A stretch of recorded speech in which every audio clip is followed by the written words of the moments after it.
And I challenge anyone, any human being, to point out a single teaching from the Quran or the Sahih Hadith which is against humanity as a whole.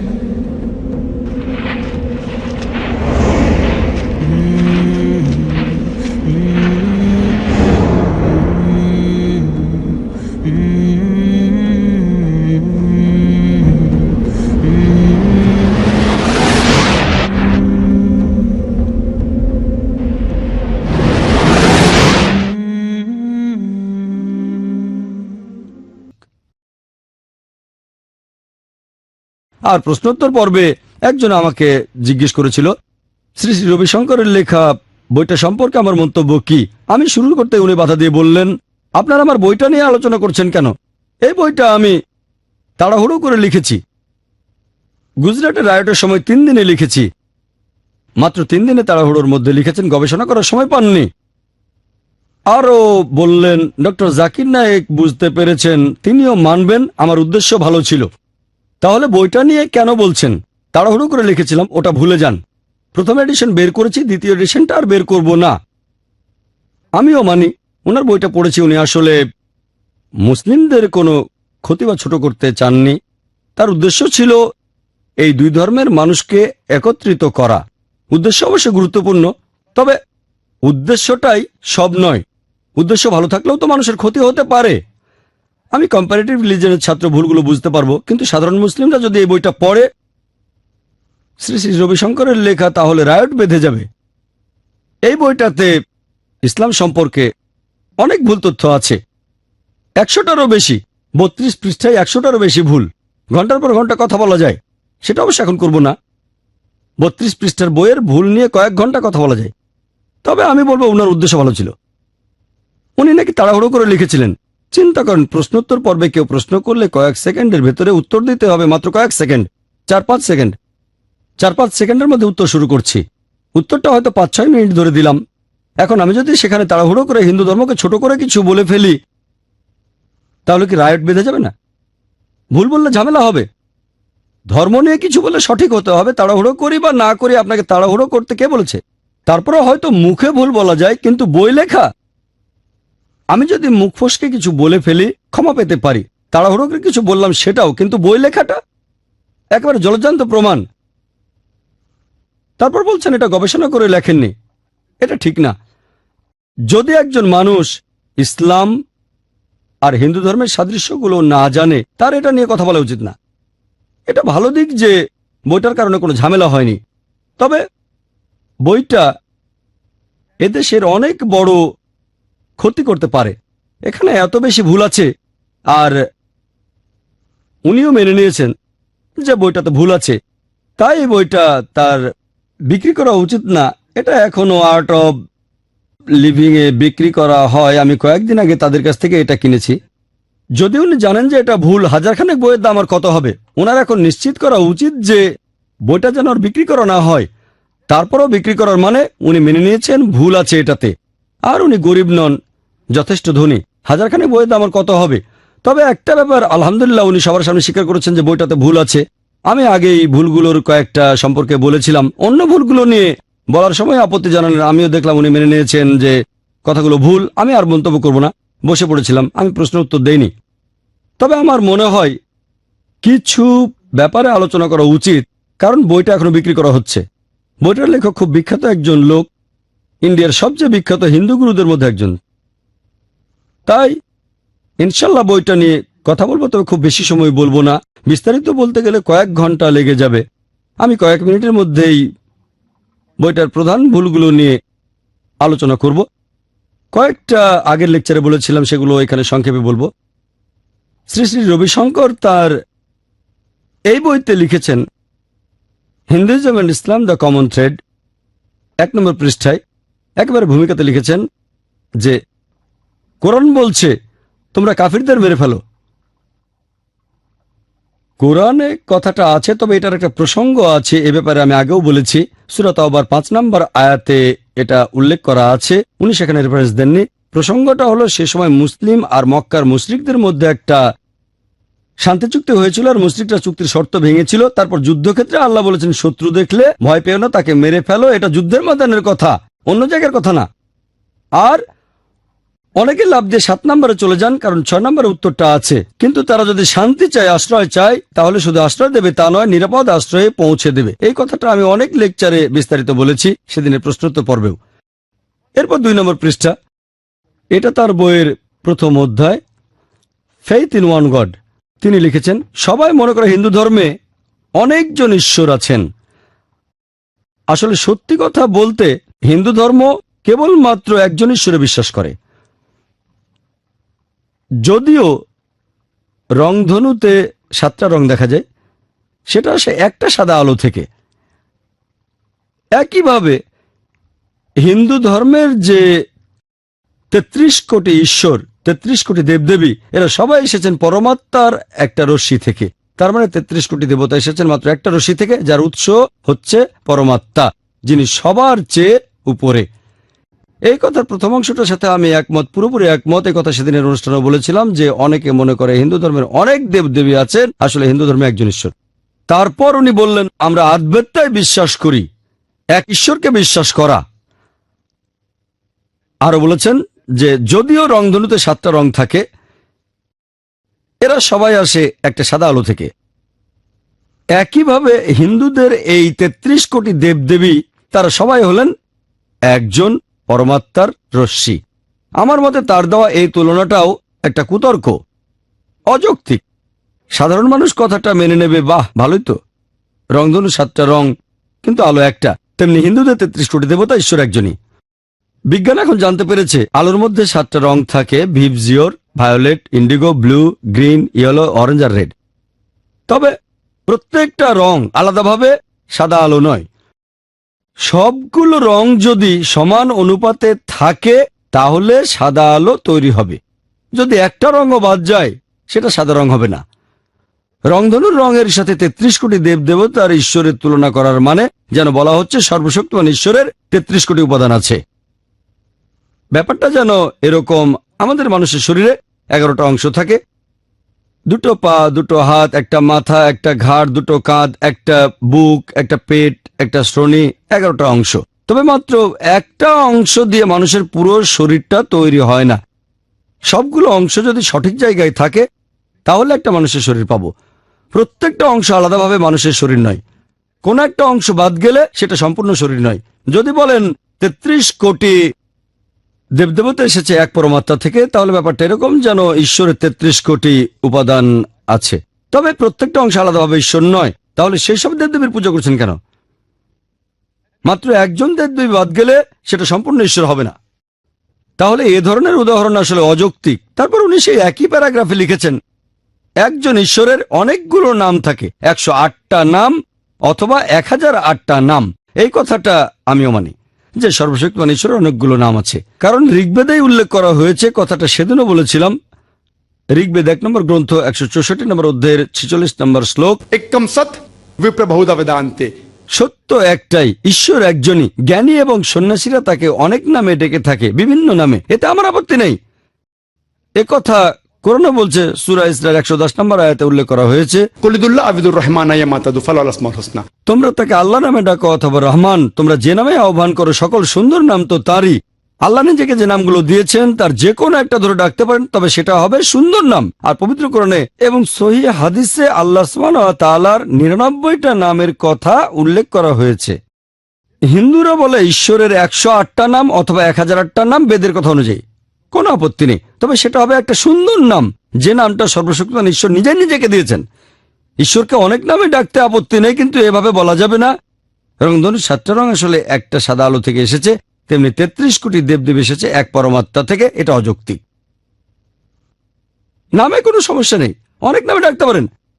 যেমন ধরেন, আমার নাম জাকির আব্দুল করিম নায়েক, এছাড়াও আমাকে বলা যেতে পারে আবু ফারিক জাকির নায়েক, তার মানে হচ্ছে ফারিক বাবা। এছাড়াও বলা যায় আবু জিকরা জাকির নায়েক, মানে জিকরাকের বাবা, অথবা আবু রুজদা জাকির নায়েক, রুজদা জাকির নায়েকের বাবা। 4টা নাম, সবগুলো একজনের, সবগুলো আমাকে দেখিয়ে দিচ্ছে, সবগুলো নামে আলাদা। এগুলো আর অন্য কাউকে বোঝাচ্ছে না। চারটা আলাদা নাম, কিন্তু মানুষ একটাই। নাম আলাদা হতে পারে, তবে শুধু আমার হাতটা পুরো জাকির নায়েক নয়, শুধু পা দিয়ে পুরো জাকির নায়েককে পাচ্ছেন না। হাত দুটো না থাকলে আমি পুরো জাকির নায়েক না, আমি অসম্পূর্ণ। একইভাবে ঈশ্বরকে অনেক নামে ডাকতে পারেন, তবে নামটা সঠিক হতে হবে। ইসলাম ধর্মে যে নামটা আল্লাহ নিজেই নিজেকে দিয়েছেন, কোরআন এবং সহিহ হাদিসে 99টা নাম আছে। তাহলে অনেকগুলো নামে কোনো সমস্যা নেই, তবে যদি বলেন ঈশ্বরের অনেকগুলো রূপ, এক রশ্মির অনেক উপাদান, সেটা অযৌক্তিক। এরপর 3 এবং 4 পৃষ্ঠায় সেকশন নাম্বার 3, উপাসনা করার পদ্ধতি, শ্রী শ্রী রবিশঙ্কর লিখেছেন এই বইতে। তিনি লিখেছেন যে কোনো মানুষের ছবিটা কিন্তু সেই মানুষ নয়, কোনো লোকের ভিজিটিং কার্ডও সেই লোকটা নয়। একইভাবে মূর্তি হলো চৈতন্যের প্রতীক, সচেতনতা ঈশ্বরের। এই কথাটার প্রথম অংশের সাথে আমি পুরোপুরি একমত। কোনো মানুষের ছবি বা ভিজিটিং কার্ড সেই মানুষটা নয়। তাহলে ছবি, ভিজিটিং কার্ড কোনো মানুষ নয়। তার পরের অংশটা যে মূর্তি হলো চৈতন্যের প্রতীক, ঈশ্বরের সচেতনতা, এটার সাথে আমি একমত নই। মূর্তি তো ঈশ্বরের ছবি না, অথবা এটা ঈশ্বরের ভিজিটিং কার্ডও নয়। এই মূর্তি ঈশ্বরের ছবি না, কারণ হিন্দু ধর্মগ্রন্থে পরিষ্কার করে বলা হয়েছে, যজুর্বেদে 32 নম্বর অধ্যায়ের 3 নম্বর অনুচ্ছেদে, এছাড়াও শ্বেতাসূত্র উপনিষদে 4 নম্বর অধ্যায়ের 19 নম্বর অনুচ্ছেদে, न तस्य प्रतिमास्ति। মহানেশ্বরের কোনো প্রতিমা নেই, ফটোগ্রাফ নেই, ইমেজ নেই, ভাস্কর্য নেই, ছবি নেই, স্ট্যাচু নেই, মূর্তি নেই। তাহলে এই মূর্তি কিভাবে ঈশ্বরের ছবি হবে? এছাড়া মূর্তি ঈশ্বরের ভিজিটিং কার্ডও নয়। ভিজিটিং কার্ডে সাধারণত একটা ঠিকানা থাকে, সেই লোকের বাসা অথবা অফিসের ঠিকানা। তাহলে মূর্তিকে ঈশ্বরের ভিজিটিং কার্ড বললে ঈশ্বরকে সেই জায়গার মধ্যে বেঁধে ফেলছেন। যদি আমি তর্কের খাতিরে এটা মেনেও নেই যে মূর্তি হলো ঈশ্বরের ছবি অথবা ঈশ্বরের ভিজিটিং কার্ড, তর্কের খাতিরে মেনে নিচ্ছি, আসলে মানি না আমি। ধরেন মেনে নিলাম। চিন্তা করেন, মনে করেন একজন লোক আমার কাছে এসে বলল সে আমাকে আর্থিক সাহায্য করতে চায়। সে আমাকে কথা দিল কিছু টাকা সাহায্য করবে। কিছুদিন পরে তার একজন লোক আমাকে টাকাটা দিয়ে গেল, সেই সাথে তার ভিজিটিং কার্ড। এখন সেই ভিজিটিং কার্ডকে ধন্যবাদ জানানোর কোনো মানে হয় না। আমি যেটা করতে পারি, আমি তাকে ফোন করে ধন্যবাদ জানাতে পারি। তাহলে যদি মেনেও নেই যে মূর্তি হলো ঈশ্বরের ছবি বা ভিজিটিং কার্ড, তারপরও সেই ছবি বা ভিজিটিং কার্ডকে পূজা করা একেবারে অযৌক্তিক। আপনি যেটা করতে পারেন, ঈশ্বরকে ধন্যবাদ জানান, নামাজ পড়ে জানান, এটাই আল্লাহর হটলাইন। সেটা কিভাবে করবেন? আল্লাহ যেভাবে বলেছেন কোরআন এবং সহিহ হাদিসে আছে, সরাসরি জানান। এরপর শ্রী শ্রী রবিশঙ্কর 4 নম্বর পৃষ্ঠায় লিখেছেন যে ইসলাম ধর্ম নিরাকার ঈশ্বরে বিশ্বাস করে, যদিও কাবার মধ্য দিয়ে তারা একটা প্রতীককে স্বীকার করে নেয়। ইসলাম যদিও একজন নিরাকার ঈশ্বরে বিশ্বাস করে, তারপরও প্রার্থনার সময় তারা কাবাকে উপাসনা করে। তার মানে আমরা নাকি আকারের মধ্য দিয়ে নিরাকারের উপাসনা করে থাকি। এই কথাটা একেবারে পুরোপুরি ভুল। কোনো মুসলিম কখনোই কাবাকে পূজা করেনি, অথবা কাবাকে উপাসনার মাধ্যমেও কেউ আল্লাহর ইবাদত করেনি। কাবা আমাদের কিবলা। আল্লাহ পবিত্র কোরআনে বলেছেন, সূরা বাকারার 144 নম্বর আয়াতে উল্লেখ করা হয়েছে, তুমি যেখানেই থাকো পবিত্র মসজিদের দিকে মুখ করে দাঁড়াবে। কাবা হলো আমাদের কিবলা, আমাদের দিক নির্দেশনা। আমরা মুসলিমরা একতায় বিশ্বাস করি। যখন নামাজ আদায় করি আমরা একদিকে মুখ করে দাঁড়াই। এরকম না হলে কেউ হয়তো বলতো দক্ষিণে মুখ করে দাঁড়ান, কেউ বলতো উত্তর, কেউ বলতো পূর্ব, কেউ বলতো পশ্চিমে। একতার জন্য আমরা মুসলিমরা কাবার দিকে মুখ করে দাঁড়াই। উত্তরে থাকলে দক্ষিণে মুখ করে দাঁড়াবেন, দক্ষিণে থাকলে উত্তরে মুখ করে, পূর্বে থাকলে পশ্চিম দিকে মুখ করে, আর পশ্চিমে থাকলে পূর্ব দিকে মুখ করে। একতার জন্য এটা করি। আর ইতিহাসে সবার প্রথমে একজন মুসলিম পৃথিবীর ম্যাপ আঁকেন, তিনি হলেন আলী ইদ্রিসি। 1154 সালে প্রথম পৃথিবীর ম্যাপ আঁকেন। মুসলিমরা যখন ম্যাপে এঁকেছিল, দক্ষিণ মেরু উপরে, উত্তর মেরুর নিচে, আর কাবা ছিল সেন্টারে। পরবর্তীতে পশ্চিমারা এসে সেই ম্যাপটাকে উল্টে দিল, উত্তর মেরু উপরে, দক্ষিণ মেরু নিচে, তারপর আলহামদুলিল্লাহ কাবা সেন্টারে আছে। আমরা মুসলিমরা যখন কাবায় যাই, উমরা বা হজের সময় যখন কাবার চারপাশে তাওয়াফ করি, তখন কাবার চারপাশে প্রদক্ষিণ করি। কেন? কারণ আল্লাহ তাআলার নির্দেশ, আল্লাহ এবং তার রাসূল সাল্লাল্লাহু আলাইহি সাল্লামের আদেশ, সেজন্য করি। যদি যুক্তি দিয়ে চিন্তা করেন, প্রত্যেক সার্কেলের একটা সেন্টার থাকে। আমরা কাবার চারপাশে প্রদক্ষিণ করে এই সাক্ষ্যই দিচ্ছি যে ঈশ্বর একজন। আর হযরত ওমর রাদিয়াল্লাহু আনহু বলেছেন, ইসলামের দ্বিতীয় খলিফা, এটা আছে সহিহ বুখারীতে 2 নম্বর খণ্ড, বুক অফ হাজ, 56 নম্বর অধ্যায়ের 675 নম্বর হাদিস। তিনি বলেছেন যে এই কালো পাথর আমার উপকার বা ক্ষতি কোনোটাই করতে পারে না। এটাকে আমি চুমু দিচ্ছি কারণ নবীজিকে চুমু দিতে দেখেছি। এই কথাটা যে কালো পাথর উপকারও করবে না ক্ষতিও করবে না, এটাই প্রমাণ করে যে মুসলিমরা কাবাকে উপাসনা করে না। আর নবীজি সাল্লাল্লাহু আলাইহি ওয়াসাল্লামের সময়ে অনেক সাহাবী ছিলেন, নবীজি সাল্লাল্লাহু আলাইহি ওয়াসাল্লামের অনেক সহচর ছিলেন, যারা কাবার উপরে দাঁড়িয়ে আজান দিতেন, সবাইকে নামাজের জন্য রাখতেন। কোন মূর্তি পূজারী পূজা করার মূর্তির উপর দাঁড়িয়ে উপাসনা করবে? কোন মূর্তি পূজারী উপাসনার মূর্তির উপর দাঁড়াবে না। তাহলে শুধু এটা দিয়ে প্রমাণ করা যায় মুসলিমরা কখনোই কাবাকে ইবাদত করে না। আমরা আল্লাহ তাআলার ইবাদত করি, কাবা হলো আমাদের কিবলা। ওনার বইয়ের এই কথাটা ইসলাম সম্পর্কে একটা ভুল ধারণা দেবে। এছাড়াও এই বইটার 26 পৃষ্ঠায় তিনি লিখেছেন যে নবীজি সাল্লাল্লাহু আলাইহি সাল্লাম যখন মক্কায় ফিরে আসলেন, মক্কা বিজয়ের পর, তিনি তখন কাবা শরীফের সবগুলো মূর্তি ভেঙে ফেলেছিলেন, তবে মূল উপাসনার বস্তুটা ভাঙেননি, যেটা হলো কালো পাথর। যদি বলেন মুহাম্মদ সাল্লাল্লাহু আলাইহি ওয়াসাল্লাম সবগুলো মূর্তি ভেঙে ফেলেছিলেন বেশিরভাগই, তবে উপাসনা করার প্রধান জিনিসটাই তিনি ভাঙেননি। এই কালো পাথর বা হাজরে আসওয়াদকে উপাসনার বস্তু বলাটা ধর্মের অবমাননা, এটা ভুল। মুসলিমদের কথা বাদ দেন, তারা কখনো কালো পাথরের উপাসনা করেনি। এমনকি মক্কার মুশরিকরা তারাও উপাসনা করেনি। আরবের ইতিহাসে দেখবেন কোনো মূর্তি পূজারীও কালো পাথরের উপাসনা করেনি। যে কোনো ইতিহাস, শুধু ইসলামিক নয় নন ইসলামিকও দেখেন, কোন ইতিহাসের বই বলছে না যে মূর্তি পূজারীরা কালো পাথরের উপাসনা করত। এভাবে মন্তব্য করাটা একেবারেই ভিত্তিহীন। শ্রী শ্রী রবিশঙ্কর বলেছেন আধ্যাত্মিকতার জন্য বিশুদ্ধতার প্রয়োজন হয়। তাহলে এমন মন্তব্য কেন করছেন যেগুলো ঠিক না? সভ্যতার ইতিহাসে কোনো মানুষ কখনোই কালো পাথরের উপাসনা করেনি। এরপরে তিনি 7 নম্বর পৃষ্ঠায় লিখেছেন যে মুসলিমদের রমজান মাস। ওনার মতে রমজান শব্দটা এসেছে রামা এবং ধ্যান থেকে। রামা মানে অন্তরের উজ্জ্বলতা, ধ্যান মানে মেডিটেশন করা। রমজান এসেছে সংস্কৃত শব্দ রামা আর ধ্যান থেকে, তার মানে রমজান মাসে ধ্যান করতে হবে ওনার কথা অনুযায়ী। এটা আছে তার বইয়ের 7 নম্বর পৃষ্ঠায়। ধ্যান করা, রমজান শব্দটা সংস্কৃত রামা আর ধ্যান থেকে এসেছে, এটাও অযৌক্তিক। রমজান শব্দটা এসেছে আরবি শব্দ রামাদা থেকে। রামাদা মানে প্রচন্ড গরম। বালি আর মাটি খুব গরম হয়ে গেছে, কারণ হলো সূর্যের প্রখর তাপ।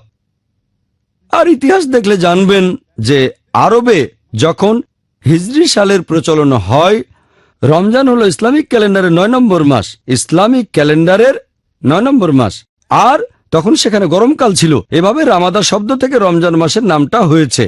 সংস্কৃত শব্দ রামা আর ধ্যান থেকে এসেছে, এটা বলা অযৌক্তিক। এটার আসলে কোনো ভিত্তি নেই। এরপর তিনি আরো বলেছেন যে মুসলিমদের নামাজ, মুসলিমদের প্রার্থনা, নামাজ এসেছে দুটো সংস্কৃত শব্দ থেকে, নামা আর জাজ। নামা আর জাজ, নামা মানে উপাসনা করা, জাজ মানে ঈশ্বরের সাথে মিলিত হওয়া। তাহলে নামাজ মানে উপাসনা করা, ঈশ্বরের সাথে মিলিত হওয়া। নামাজ সংস্কৃত থেকে এসেছে, এটা তিনি কোথায় পেলেন আমি জানি না। 1 নম্বর পয়েন্ট, নামাজ কোন আরবি শব্দই নয়। নামাজ শব্দটা কোরআনের কোথাও নেই, নবীজি মুহাম্মদ সাল্লাল্লাহু আলাইহি সাল্লামের সহিহ হাদিসেও বলা হয়নি। মুসলিমদের ইবাদত করার আরবি শব্দ হলো সালাহ। নামাজ আসলে একটা ফার্সি শব্দ যার অর্থ ইবাদত করা, ঈশ্বরের উপাসনা করা। তাহলে সবার আগে নামাজ কোন আরবি শব্দ নয়। আমরা ভারতীয় উপমহাদেশের লোক ইবাদত করাটাকে সালাত না বলে নামাজ বলি। এটা ইসলামিক শব্দ না, ফার্সি থেকে উর্দু হয়ে ভারতীয় উপমহাদেশে ছড়িয়ে পড়েছে। তাহলে নামাজ শব্দটা সংস্কৃত থেকে আসেনি। উনি এটা কোত্থেকে জানলেন সেটা আল্লাহ জানেন, তবে এটা ইসলামিক শব্দ না। এরপর শ্রী শ্রী রবিশঙ্কর তিনি লিখেছেন যে ইসলাম আর হিন্দুইজমে আমরা যখন প্রার্থনা করি আমরা পানি দিয়ে হাত পা ধুই। মুসলিম আর হিন্দুরা ইবাদত করার আগে হাত পা ধুয়ে নেয়। এই নিয়মটা ইসলাম ধর্মে এসেছে কারণ আরবে আগে থেকেই হাত পা ধোয়ার এই প্রাচীন বেদিক নিয়মটা ছিল। মুসলিমরা সেখান থেকে এটা নিয়েছে। ইহুদি বা খ্রিস্টানদের মধ্যে এই নিয়মটা নেই। আমি জানি মুসলিমরা নামাজ পড়ার আগে হাত পা ধুয়ে নেয়, আর কিছু হিন্দু প্রার্থনার আগে তাদের হাত পা ধুয়ে নেয়। কিন্তু উনি বললেন আরবে হাত পা ধোয়ার এই বেদিক নিয়মটা আগে থেকেই ছিল। ইহুদি বা খ্রিস্টানদের এই নিয়ম নেই। এটা পুরোপুরি ভুল কথা। ইহুদি আর খ্রিস্টানদের ধর্মগ্রন্থ সম্পর্কে যার সামান্য হলেও জ্ঞান আছে সে কখনো এমন কথা বলবে না, কারণ হাত পা ধোয়ার কথা শুধু ওল্ড টেস্টামেন্টে বলা হয়নি, নিউ টেস্টামেন্টেও এটা আছে। ওল্ড টেস্টামেন্টে দেখবেন বুক অফ এক্সোডাসে 40 নম্বর অধ্যায়ের 31 ও 32 অনুচ্ছেদে বলা হয়েছে মুসা এবং হারুন আর তাদের ছেলেরা সেখানে তাদের হাত পা ধুয়ে নিল। তারা প্রত্যেকবার তাঁবুতে ঢোকার সময় এবং বেদির কাছে যাওয়ার সময় তাদের হাত পা ধুয়ে নিল। এই সব কিছু করা হলো প্রভুর আদেশে। এরপর নিউ টেস্টামেন্টে বুক অফ অ্যাক্টস 21 নম্বর অধ্যায়ের 26 নম্বর অনুচ্ছেদে যে পল এবং তার লোকেরা ঈশ্বরের প্রার্থনা করার আগে নিজেদের হাত পা ধুয়ে পবিত্র হলো। তাহলে শুধু ওল্ড টেস্টামেন্টে নয়, নিউ টেস্টামেন্টেও আছে, ইহুদি আর খ্রিস্টানদের ধর্মগ্রন্থে আছে ইবাদত করার আগে হাত পা মুখ ধুয়ে নিতে হবে। যদি বলেন আরবে হাত পা ধোয়ার একটা বেদিক নিয়ম আগেও ছিল, সেটা আসলে মিথ্যা, পুরোপুরি ভুল, মোটেও ঠিক না। এছাড়াও শ্রী শ্রী রবিশঙ্কর তার একটা বইতে লিখেছেন prayer the call to the soul. এই বইয়ের 3 নম্বর পৃষ্ঠায় তিনি লিখেছেন যে কার উপাসনা করছেন সেটা গুরুত্বপূর্ণ না।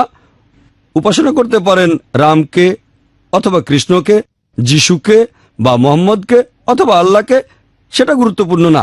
কে উপাসনা করছে সেটা গুরুত্বপূর্ণ, যে প্রার্থনা করছে সে গুরুত্বপূর্ণ, কার প্রার্থনা সেটা গুরুত্বপূর্ণ না। এখন এই কথাটা উপাসনা করাটাই গুরুত্বপূর্ণ, কার উপাসনা সেটা নয়, কথাটা হিন্দু ধর্মগ্রন্থের বিরুদ্ধে যায়। এটা আছে ভগবদ গীতা 7 নম্বর অধ্যায়ের 20 থেকে 25 নম্বর অনুচ্ছেদে। তার আগে গীতা বলছে জাগতিক আকাঙ্ক্ষার কারণে যেসব মানুষের বিচার বুদ্ধি লোপ পেয়েছে তারা নকল ঈশ্বরের পূজা করে, তারা মূর্তি পূজা করে। তারপর বলা হচ্ছে যদি তুমি নকল ঈশ্বরের পূজা করো তাহলে নকল ঈশ্বরের রাজ্যে যাবে, যদি সত্যিকার ঈশ্বরের পূজা করো তাহলে সত্যিকার ঈশ্বরের রাজ্যে যাবে। তার মানে ভগবদ গীতা নকল ঈশ্বরের পূজা করতে নিষেধ করেছে। তাই যদি বলেন কার উপাসনা তার গুরুত্ব নেই, উপাসনা করাটাই গুরুত্বপূর্ণ, কার প্রার্থনা সেটার গুরুত্ব নেই, প্রার্থনা করাই গুরুত্বপূর্ণ, এই কথাটা গীতার বিরুদ্ধে, বেদ এটার বিরুদ্ধে, কোরআন এটার বিরুদ্ধে। তার মানে ভগবদ গীতা নকল ঈশ্বরের পূজা করতে নিষেধ করেছে। তাই যদি বলেন কার উপাসনা তার গুরুত্ব নেই, উপাসনা করাটাই গুরুত্বপূর্ণ, কার প্রার্থনা সেটার গুরুত্ব নেই, প্রার্থনা করাই গুরুত্বপূর্ণ, এই কথাটা গীতার বিরুদ্ধে, বেদ এটার বিরুদ্ধে, কোরআন এটার বিরুদ্ধে। শিরক, আল্লাহর সমকক্ষ কাউকে দাঁড় করানো, আল্লাহকে ছেড়ে অন্য কারো উপাসনা করা, এটা ইসলামের সবচেয়ে বড় পাপ। সূরা নিসার 116 নম্বর আয়াতে উল্লেখ করা হয়েছে। এছাড়াও সূরা নিসার 48 নম্বর আয়াতে বলা হয়েছে যে আল্লাহ তাআলা চাইলে যে কোনো অন্যায় ক্ষমা করতে পারেন, তবে শিরক করাকে কখনোই ক্ষমা করবেন না তিনি। যদি কেউ আল্লাহকে বাদ দিয়ে অন্য কারো উপাসনা করে সে সীমা অতিক্রম করেছে, সবচেয়ে বড় পাপ করেছে, তাকে কখনোই ক্ষমা করা হবে না যদি না সে মৃত্যুর আগে অনুতপ্ত হয়। যদি কেউ মুশরিক অবস্থায় মারা যায়, যদি মূর্তি পূজারী অবস্থায় মারা যায়, তাকে কখনোই ক্ষমা করা হবে না। মৃত্যুর আগে সে যদি অনুতপ্ত হয়, ক্ষমা প্রার্থনা করে, ইনশাল্লাহ ক্ষমা করা হবে। তবে মুশরিক অবস্থায় মারা গেলে কখনোই ক্ষমা পাবে না। তাহলে এভাবে বলাটা শুধু কোরআনের বিরুদ্ধে যায় না, হিন্দু ধর্মগ্রন্থের বিরুদ্ধে যায়। এছাড়াও শ্রী শ্রী রবিশঙ্কর তার বইতে লিখেছেন যে চন্দ্রমাসের হিসাব ইসলাম ধর্মে মেনে চলা হয়, হিন্দু ধর্মেও তাই। আর বেদিক ক্যালেন্ডারের মতোই সেখানে আদিক মাস, এই মাসের দিনগুলো ব্যবহার করা হয় অ্যাডজাস্টের জন্য। একইভাবে ইসলামে সাফা মাসটাকে অ্যাডজাস্টের জন্য ব্যবহার করা হয়। আমি মানছি মুসলিম চন্দ্রমাস মেনে চলে, হিন্দুরাও চন্দ্রমাস মেনে চলে, তবে হিন্দু ধর্মে তারা কি করে? অ্যাডজাস্ট করে। ইসলাম ধর্মে আমরা বুঝতে পারি যে মাসগুলো সামনে এগিয়ে আসছে, কারণ চন্দ্র বছরে সৌর বছরের চেয়ে আনুমানিক 11 দিন কম থাকে। তাহলে প্রতি সৌর বছরে 11 দিন করে সামনে এগিয়ে যাচ্ছে। লুনার ইয়ারে সোলার ইয়ারের চেয়ে 11 দিন কম থাকে। সেজন্য দেখবেন প্রত্যেক বছরে রমজান আর ইসলামিক ক্যালেন্ডারের অন্যান্য মাসগুলো 11 দিন এগিয়ে আসছে। হিন্দু ধর্মে এটাকে অ্যাডজাস্ট করে। সেজন্য আপনারা দেখবেন দিওয়ালি সবসময় নির্দিষ্ট একটা সময় হয়, অক্টোবর নভেম্বরে।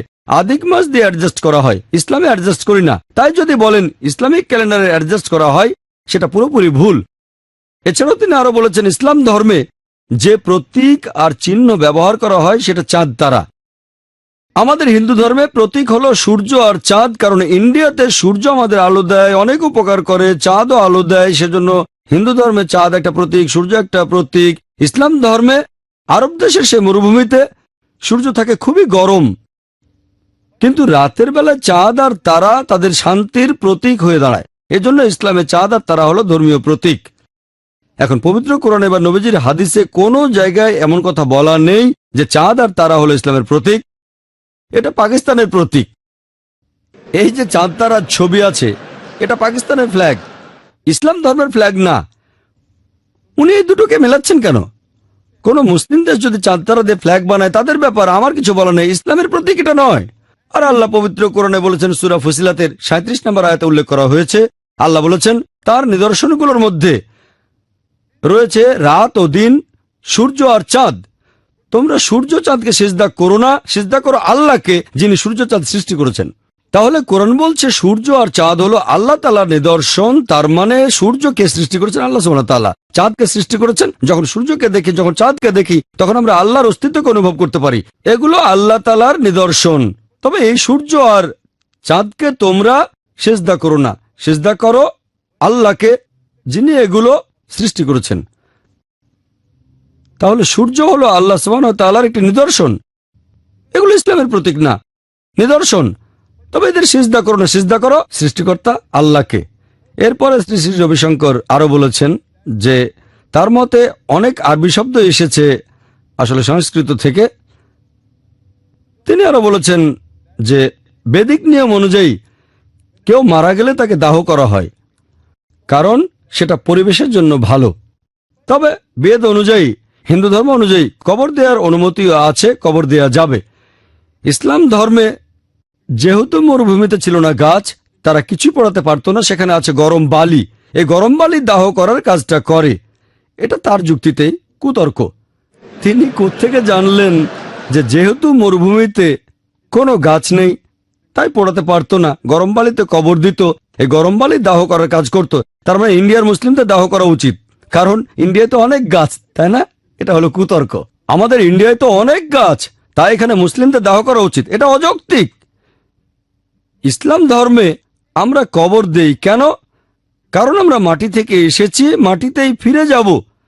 এখনকার বিজ্ঞান বলছে মানুষের শরীরে যে উপাদানগুলো আছে তার সবগুলোই কম বেশি মাটির উপাদানের ভেতরেও আছে।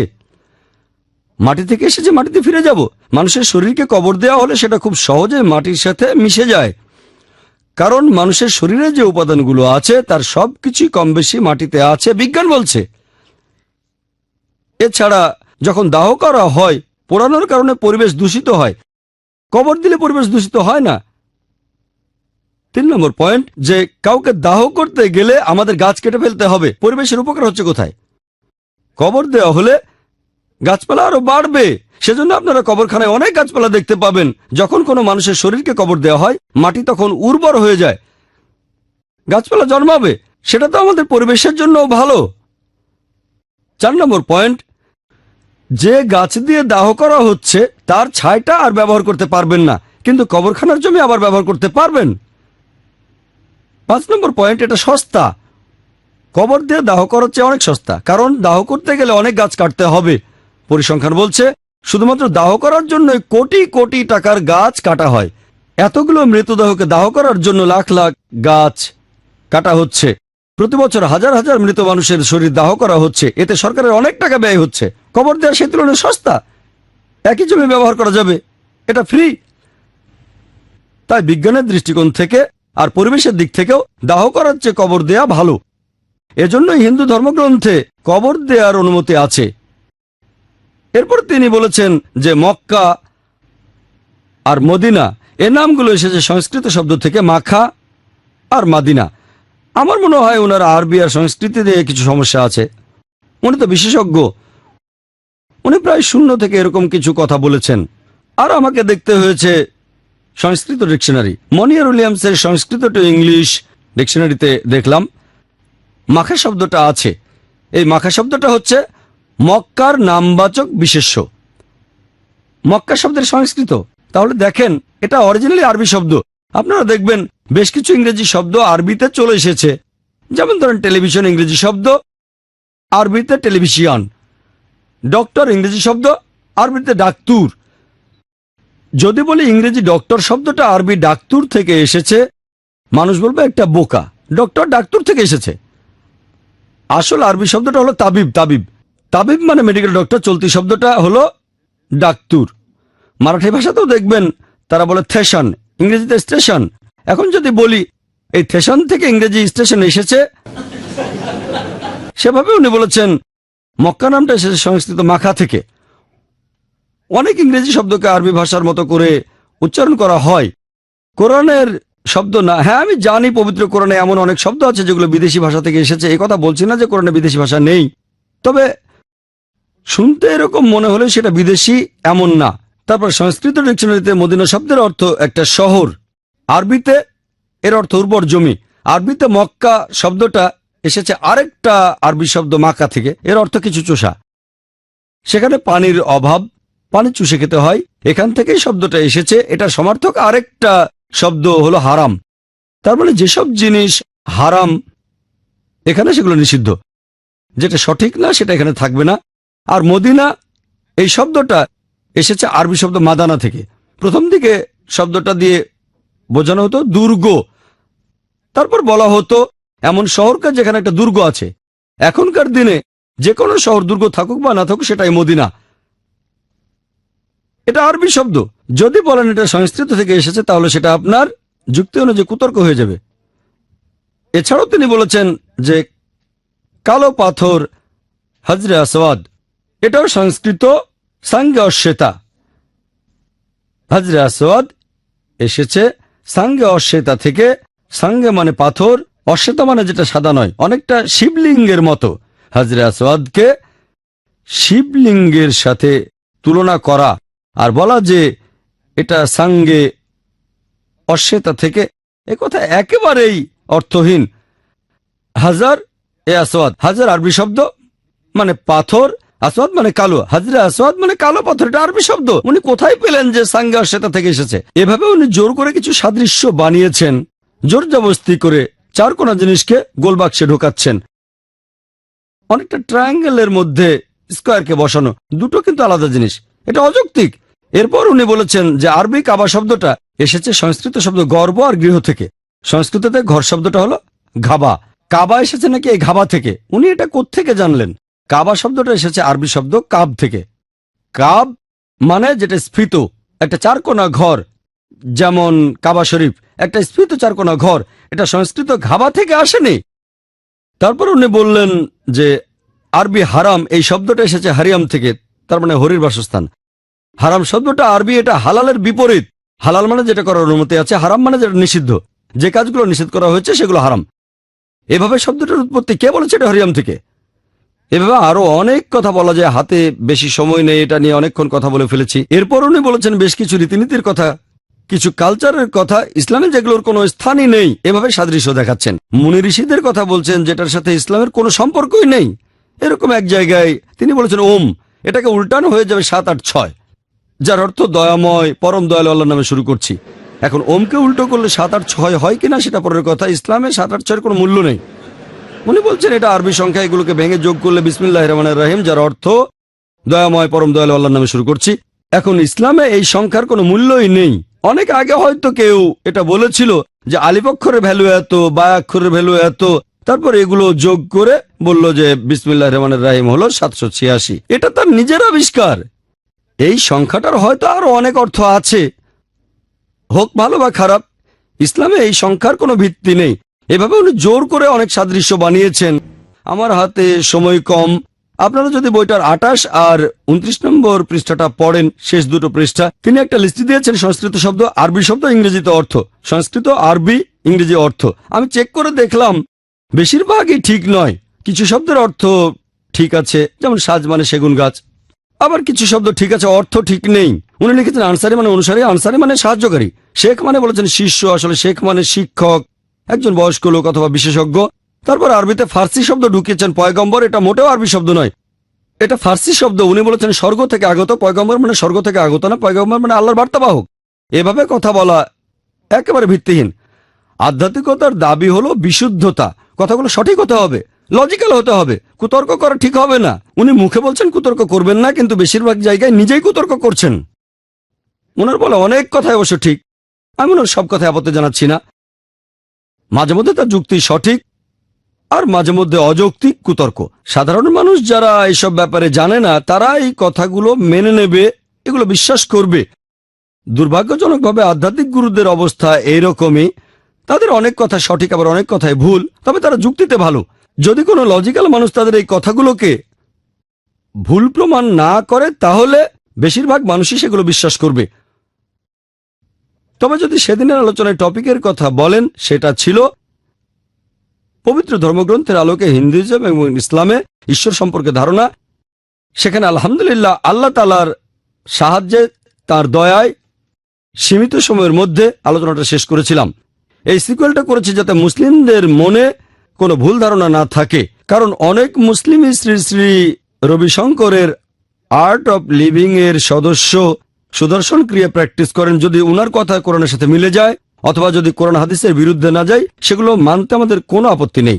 কিন্তু যেটা কোরআন এবং হাদিসের বিরুদ্ধে যাচ্ছে, সৃষ্টিকর্তার নির্দেশ এবং তার শিক্ষার বিরুদ্ধে যাচ্ছে, সেগুলো মানব না। এই সিকুয়েলটা করা হয়েছে মূলত মুসলিম ভাই বোনদের সচেতন করার জন্য। সাবধান থাকবেন, যদি কোনো আধ্যাত্মিক গুরু ইসলাম সম্পর্কে কোনো কথা বলেন এবং কোরআন হাদিসের সাথে মিলে গেলে কোনো আপত্তি নেই। যদি কোরআন হাদিসের বিরুদ্ধে যায় তাহলে মানবেন না। কথাগুলো কোরআন হাদিসের পক্ষে যাচ্ছে না বিপক্ষে যাচ্ছে সেটা আগে দেখেন, আর সেখানে যুক্তি ব্যবহার করেন। এরকম কুতর্ক করবেন না, তা না হলে ভুল পথে চলে যাবেন। এটাই ছিল এই সিকুয়েলের উদ্দেশ্য। আশা করি কিছুটা হলেও সেটা পূরণ করতে পেরেছি। আমার লেকচার শেষ করব পবিত্র কোরআনের একটা উদ্ধৃতি দিয়ে। আল্লাহ পবিত্র কোরআনে বলেছেন, সূরা ইমরানের 85 নম্বর আয়াতে উল্লেখ করা হয়েছে, যদি কেউ ইসলাম ব্যতীত অন্য কোনো দিন গ্রহণ করে, শেষ বিচারের দিনে সেটা কখনোই কবুল করা হবে না। সে আখিরাতে ক্ষতিগ্রস্তদের অন্তর্ভুক্ত হবে। ওয়া আখির দাওয়ানা আলহামদুলিল্লাহি রাব্বিল আলামিন। জাযাকাল্লাহ ডক্টর জাকির। আপনারা যদি কেউ এই টপিকের উপর ডক্টর জাকির নায়েককে প্রশ্ন করতে চান, তাহলে আপনারা একে একে প্রশ্ন করতে পারেন। আসসালামু আলাইকুম। অমুসলিমরা প্রায় বলে শিশুরা হচ্ছে ঈশ্বরের প্রতিকৃতি। এই ব্যাপারে আপনার মন্তব্যটা শুনতে চাই। ভাই প্রশ্ন করলেন যে অমুসলিমরা প্রায় বলে শিশুরা ঈশ্বরের প্রতিকৃতি। শিশুরা ঈশ্বরের প্রতিকৃতি এমন কথা আমি বাইবেল বা কোরআনের কোথাও পড়িনি। যদি বলেন শিশুরা ঈশ্বরের কাছাকাছি থাকে, আমার কোনো আপত্তি নেই। কাছাকাছি মানে আমাদের নবীজি বলেছেন প্রত্যেক শিশু দিনুল ফিতর নিয়ে জন্মায়। সে জন্মায় মুসলিম হিসেবে। মুসলিম মানে যে আল্লাহ তাআলার কাছে আত্মসমর্পণ করে। তাহলে যে আল্লাহর কাছে আত্মসমর্পণ করে তাকে মুসলিম বলা হয়। আল্লাহর কাছাকাছি থাকে সে। যখন কোনো শিশু জন্মায় সে আল্লাহর কাছে নিজেকে সমর্পণ করে। তার সব কাজই প্রাকৃতিক, তার হার্ট প্রাকৃতিকভাবে কাজ করে, সেভাবেই ব্যবহার করে। পরবর্তীতে আমাদের নবীজি বলেছেন তাকে প্রভাবিত করে গুরুজনেরা, শিক্ষকেরা, তখন সে ভুল পথে চলে যায়। তাই যদি বলেন শিশুরা ঈশ্বরের কাছাকাছি থাকে, আমার কোনো আপত্তি নেই। কিন্তু যদি বলেন তারা ঈশ্বরের প্রতিকৃতি, না, সেটা ঠিক না। তারা ঈশ্বরের কাছাকাছি কারণ তারা বিশুদ্ধ, তারা মাসুম। পরবর্তীতে অন্য মানুষদের দেখে হয়তো ভুল পথে চলে যেতে পারে, সঠিক পথ থেকে দূরে সরে যায়। আশা করি উত্তরটা পেয়েছেন। হ্যাঁ ভাই, আসসালামু আলাইকুম। ওয়ালাইকুম আসসালাম। রবিশঙ্কর বলেছিলেন যে সমস্যা তখনই হয় যখন আমরা মনে করি যে আমরাই ঠিক আর অন্যদেরকে শুধরাতে চাই। উনি বলেছিলেন যে আপনার চিন্তাভাবনা অন্যের উপর চাপিয়ে দিবেন না। এই ব্যাপারে আপনি কি বলেন? শ্রী শ্রী রবিশঙ্কর বলেছিলেন, ভাই প্রশ্ন করলেন যে সমস্যা তখনই হয় যখন আমরা নিজেরা মনে করি যে আমরাই সঠিক আর অন্যের উপরে জোর করে সেটা চাপিয়ে দিই।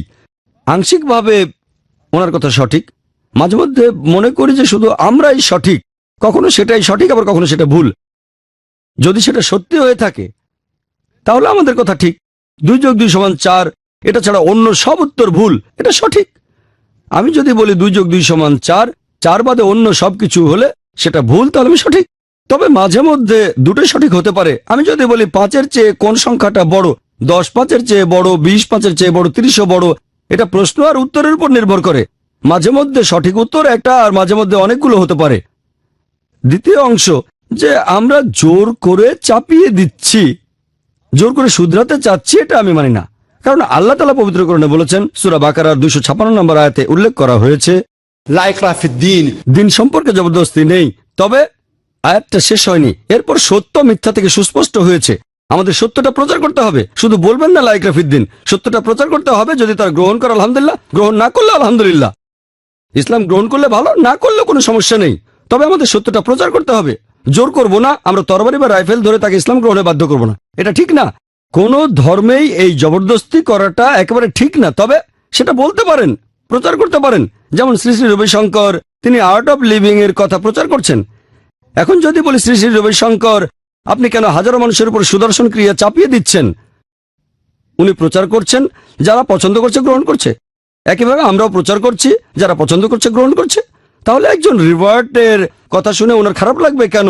লোকটার নাম মনে নেই, সে বলেছিল গত বছরে জাকির নায়েক এখানে আসলে আমি ইসলাম গ্রহণ করি, বেশ উত্তেজিত হয়ে গেল সে।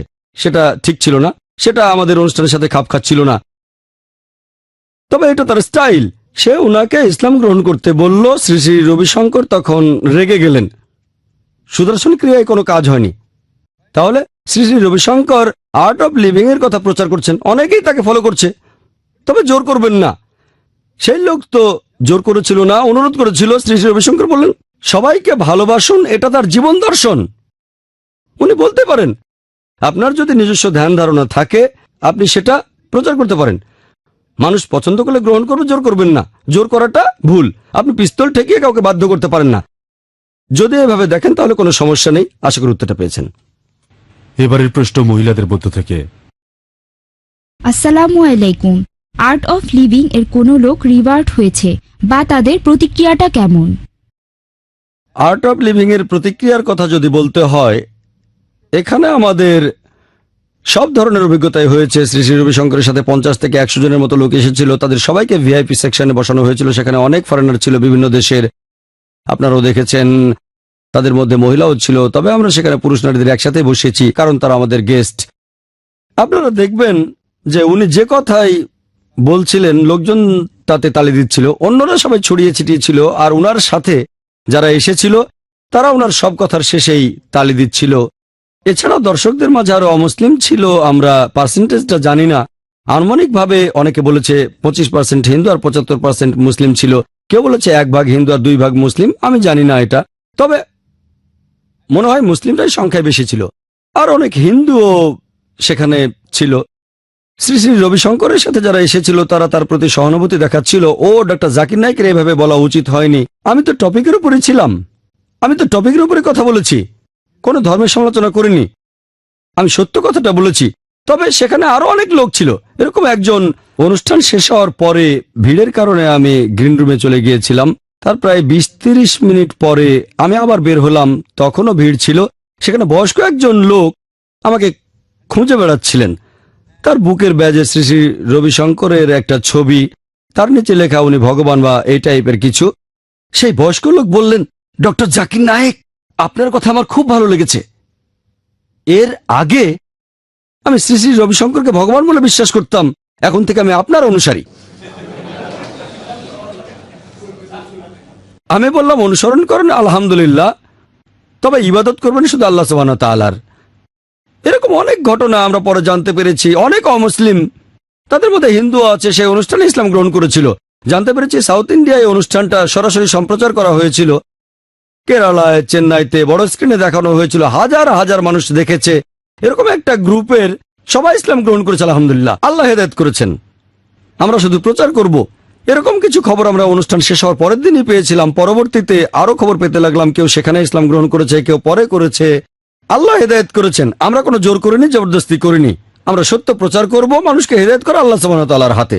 আমাদের দায়িত্ব হলো মানুষকে সাদৃশ্যের কথা বলে সঠিক পথে নিয়ে আসা। আল্লাহ বলেছেন, তাআলাউ ইলা কালিমাতিন সাওয়াইন বাইনাকুম। আমরা পবিত্র কোরআনে এই নিয়মগুলো অক্ষরে অক্ষরে পালন করেছি। কিছু মানুষ বলা বলি করছিল, ডক্টর জাকির নায়েক কিভাবে শ্রী শ্রী রবিশঙ্করের সাথে এক মঞ্চে উঠবেন? তিনি তো নিজেকে ভগবান বলেন। এক মঞ্চে উঠলে সমস্যাটা কোথায়? উনার কথা ইসলামের সাথে মিলে গেলে মেনেছি, না মিললে মানেনি।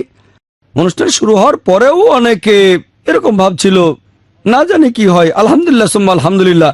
মুসলিমদের কথা যদি বলতে হয়, অনেক আলেম সেখানে উপস্থিত ছিলেন, তারাও সন্তুষ্ট হয়েছেন। তারা ভেবেছেন আমি হয়তো অন্য সবার মতো একে অন্যের প্রশংসা করব।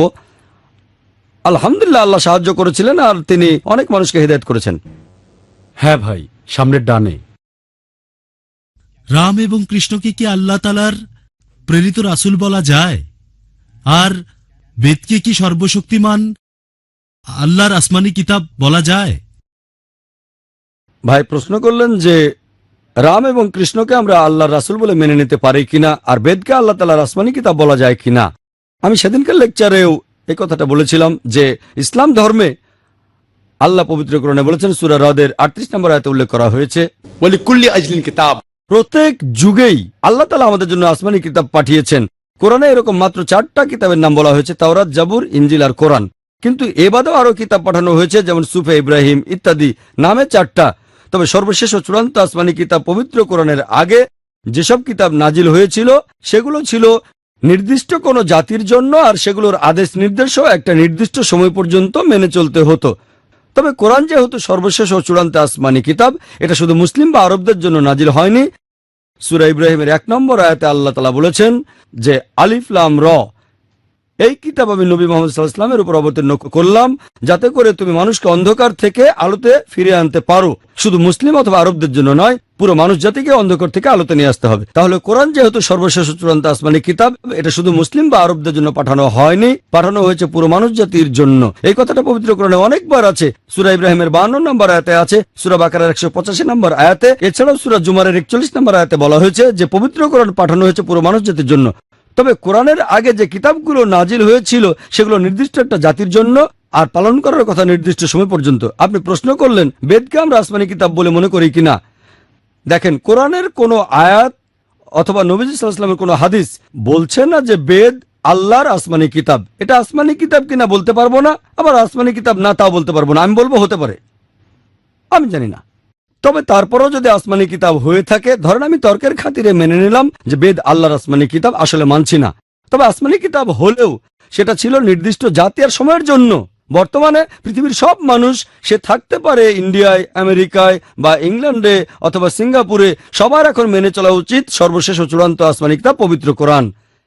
একইভাবে আমরা কি রাম আর কৃষ্ণকে আল্লাহর প্রেরিত রাসূল বলে ধরে নিতে পারি? আল্লাহ পবিত্র কোরআনে বলেছেন, সূরা ফাতিরের 24 নম্বর আয়াতে আছে, وَإِن مِّنْ أُمَّةٍ إِلَّا خَلَا فِيهَا نَذِيرٌ। পৃথিবীতে এমন কোন জাতি নেই যাদের কাছে সতর্ককারী পাঠানো হয়নি। পবিত্র কোরআনে সূরা রাদের 7 নম্বর আয়াতে উল্লেখ করা হয়েছে, وَلِكُلِّ قَوْمٍ هَادٍ। প্রত্যেক সম্প্রদায়ের জন্য আমি পথপ্রদর্শক পাঠিয়েছি। আর পবিত্র কোরআনে 25 জন নবী রাসূলের নাম উল্লেখ করা হয়েছে। তবে আমাদের নবীজি বলেছেন পৃথিবীতে আল্লাহ 1,24,000 নবী রাসূল পাঠিয়েছেন। আর সর্বশেষ ও চূড়ান্ত নবী মুহাম্মদ সাল্লাল্লাহু আলাইহি সাল্লামের আগে যারা এসেছিলেন, তারা এসেছিলেন একটা নির্দিষ্ট জাতি আর সময়ের জন্য। যেহেতু মুহাম্মদ সাল্লাল্লাহু আলাইহি সাল্লাম হলেন সর্বশেষ ও চূড়ান্ত নবী, তিনি শুধু মুসলিম বা আরবদের জন্য আসেননি। আল্লাহ পবিত্র কোরআনে বলেছেন, সূরা আম্বিয়ার 107 নম্বর আয়াতে বলা হয়েছে, وَمَا أَرْسَلْنَاكَ إِلَّا رَحْمَةً لِّلْعَالَمِينَ। আমি তো তোমাকে প্রেরণ করেছি পুরো মানুষ জাতির প্রতি রহমত হিসেবে, সকল সৃষ্টির প্রতি রহমত হিসেবে, সমগ্র বিশ্বজগতের প্রতি রহমত হিসেবে। এই কথাটা আবার বলা হয়েছে সূরা সাবার 28 নম্বর আয়াতে উল্লেখ করা হয়েছে, وَمَا أَرْسَلْنَاكَ إِلَّا كَافَّةً لِّلنَّاسِ بَشِيرًا وَنَذِيرًا। আমি তো তোমাকে সমগ্র মানুষ জাতির জন্য প্রেরণ করেছি, তাদের সুসংবাদদাতা ও সতর্ককারী রূপে। তবে অধিকাংশ মানুষই এটা এখনো জানে না। যেহেতু মুহাম্মদ সাল্লাল্লাহু আলাইহি ওয়াসাল্লাম ছিলেন সর্বশেষ ও চূড়ান্ত নবী, তিনি এসেছিলেন পুরো মানুষ জাতির জন্য, আর তার প্রচারিত বাণী মেনে চলা হবে শেষ বিচারের দিন পর্যন্ত। নবী সাল্লাল্লাহু আলাইহি ওয়াসাল্লামের আগে যেসব নবী রাসূল এসেছিলেন, তারা এসেছিলেন নির্দিষ্ট জাতি আর সময়ের জন্য। আপনি বললেন রাম এবং কৃষ্ণকে আমরা আল্লাহর রাসূল বলে ধরে নিতে পারি কি না। যেহেতু তাদের নাম কোরআন এবং সহিহ হাদিসে নেই, তাই নিশ্চিত করে বলতে পারি না তারা রাসূল কিনা। এটাও বলতে পারছি না যে রাসূল না। আমি বলবো হতে পারে রাসূল ছিলেন, আমি জানি না। যদি রাসূল হয়েও থাকেন, সেটা নির্দিষ্ট জাতি আর সময়ের জন্য ছিলেন।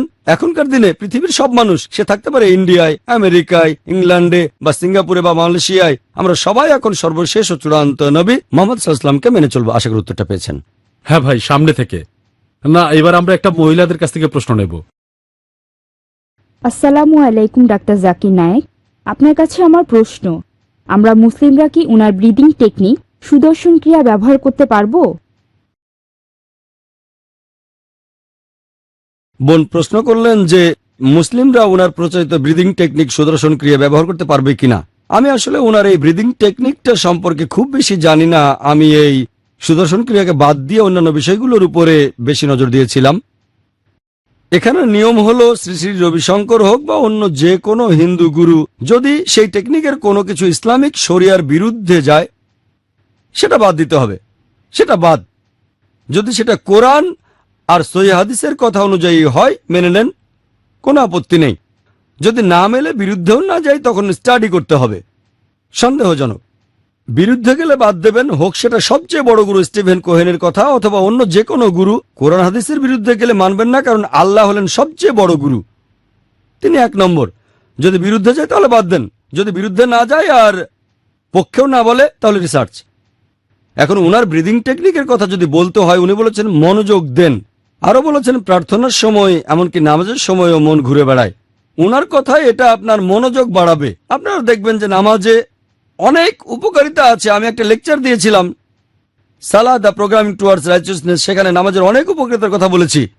এখন ব্রিদিং এর কথা যদি বলেন, নামাজের মধ্যে সবচেয়ে সেরা অংশটা হচ্ছে সিজদা।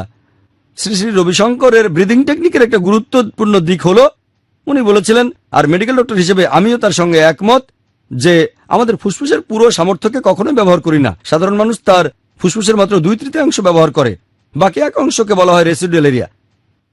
উনি ব্রিদিং টেকনিকে দেখিয়েছেন কিভাবে এই 1/3 জায়গা ব্যবহার করা যায়। এরকম আরো অনেক কিছু, তবে মূল ব্যাপার হলো এটাই। ব্রিদিং টেকনিকের উপর তার একটা ভিডিওতে এটা দেখেছিলাম। নামাজের সবচেয়ে সেরা অংশ সিজদা। যখন সিজদায় যায় তখন আমাদের তলপেট ডায়াফ্রামের সাথে ধাক্কা খায়, ডায়াফ্রাম ফুসফুসের নিচের অংশে চাপ দেয়। সিজদার সময় নিঃশ্বাস নিলে এই রেসিডুয়াল এরিয়ার বাতাসটাও তখন বেরিয়ে যায়। তাহলে যদি নামাজ সঠিকভাবে আদায় করেন, তাড়াহুড়ো না করে সঠিকভাবে সিজদায় যাচ্ছেন, এরকম হলে রেসিডুয়াল এরিয়ার বাতাসও বেরিয়ে আসবে। তাজা বাতাস ভেতরে ঢোকাবেন, সেটা ফুসফুসের জন্য উপকারী। ফুসফুসের রোগ হওয়ার সম্ভাবনা কম, ব্রঙ্কাইটিস এরকম অনেক রোগী হবে না। তাহলে ওনার ব্রিদিং টেকনিকের উপকার হবে আপনার ফুসফুসের। নামাজের সময় আমরা তো সেটা করি। এছাড়াও নামাজে আরো অনেক উপকারিতা আছে, বৈজ্ঞানিক উপকারিতা। আমরা যখন দাঁড়িয়ে থাকি তখন ব্রেন থেকে অনেক ইলেকট্রোস্ট্যাটিক চার্জ বেরিয়ে আসে। সিজদার সময় চার্জগুলো নিচে চলে যায়, কারণ মাথা সে সময় নিচে থাকে। সিজদার সময় সাইনাসের একটা ড্রেনেজ তৈরি হয়, frontal sinus, ethmoidal sinus, maxillary sinus. Sinusitis হওয়ার সম্ভাবনাটা কমে যাবে। সিজদায় গেলে আমাদের মুখের স্কিনে রক্তের প্রবাহ বেড়ে যায়, এতে করে চিলবেন আর মুখের স্কিনের অন্যান্য রোগের সম্ভাবনা কমে যায়। যখন সিজদায় যায় তখন আমাদের শরীরের উপরের অংশে রক্তের প্রবাহ বেড়ে যায়, এটা শরীরের জন্য উপকারী। এছাড়াও সিজদায় গেলে আমাদের অ্যাবডোমিনাল ভিসেরায় রক্তের প্রবাহ বেড়ে যায়, এটাও শরীরের জন্য ভালো। এতে করে পাইলসের সম্ভাবনা কমে যায়। এরকম অনেক উপকারিতা। এরপর নামাজে যখন আমরা সিজদা থেকে আবার উঠে দাঁড়াই, বর্তমান বিজ্ঞান আমাদের বলে এ সময় আমাদের কাফ মাসলগুলো পেরিফেরাল হার্ট হিসেবে কাজ করে। যখন উঠে দাঁড়াই তখন শরীরের উপরের অংশে সহজেই রক্ত প্রবাহিত হয়। এভাবে কায়াম, রুকু আর সিজদায় গেলে ভার্টেব্রার অসুখ হওয়ার সম্ভাবনাটা অনেকাংশে কমে থাকে। নামাজের আরো অনেক উপকারিতার কথা বলা যায়, তবে আমরা এই বৈজ্ঞানিক উপকারিতাগুলোর জন্য নামাজ আদায় করি না। নামাজ আদায় করি আল্লাহকে ধন্যবাদ জানাতে। এই উপকারিতাগুলো সাবসিডিয়ারি। আমাদের প্রধান বিরিয়ানি আল্লাহ সুবহানাহু ওয়া তাআলা। আল্লাহ বলেছেন এগুলো বাড়তি উপকারিতা। এগুলো দেখে কেউ কেউ হয়তো আকৃষ্ট হতে পারে, হয়তো অমুসলিমরা ও সুদর্শন ক্রিয়া, ব্রিদিং টেকনিক, হাজার হাজার মানুষ কিন্তু সেখানে যাচ্ছে। তাহলে যদি নামাজের বৈজ্ঞানিক উপকারিতাগুলো দেখেন, সঠিকভাবে নামাজ পড়েন, আলহামদুলিল্লাহ সুম্মা আলহামদুলিল্লাহ, এটা সুদর্শন ক্রিয়ার চেয়ে অনেক বেশি উপকারী। তবে সঠিকভাবে পড়েন। অনেকে খুব তাড়াহুড়ো করে নামাজ পড়ে, অনেক কাজের চাপ, তাড়াতাড়ি সেরে ফেলতে হবে। সঠিকভাবে পড়েন, আপনারা ভালোভাবে পড়েন। আমাদের নবীজি বলেছেন নামাজে প্রত্যেকটা কাজের পরে একটু বিশ্রাম নিতে হবে, তাড়াহুড়ো করলে হবে না। সঠিকভাবে নামাজ পড়েন, তাহলে এই উপকারিতাগুলো পাবেন। এছাড়া অন্য যে কোনো টেকনিক ব্যবহার করার কথা যদি বলেন, এখানেও নিয়মটা একই রকম। যদি কোরআন হাদিসের বিরুদ্ধে যায় তাহলে বাদ দেন, যদি মিলে যায় তাহলে মানেন, যদি পক্ষেও না যায় বিপক্ষেও না যায় তাহলে চেক করে দেখেন লজিক্যাল কিনা, তারপর গ্রহণ করেন। আশা করি উত্তরটা পেয়েছেন।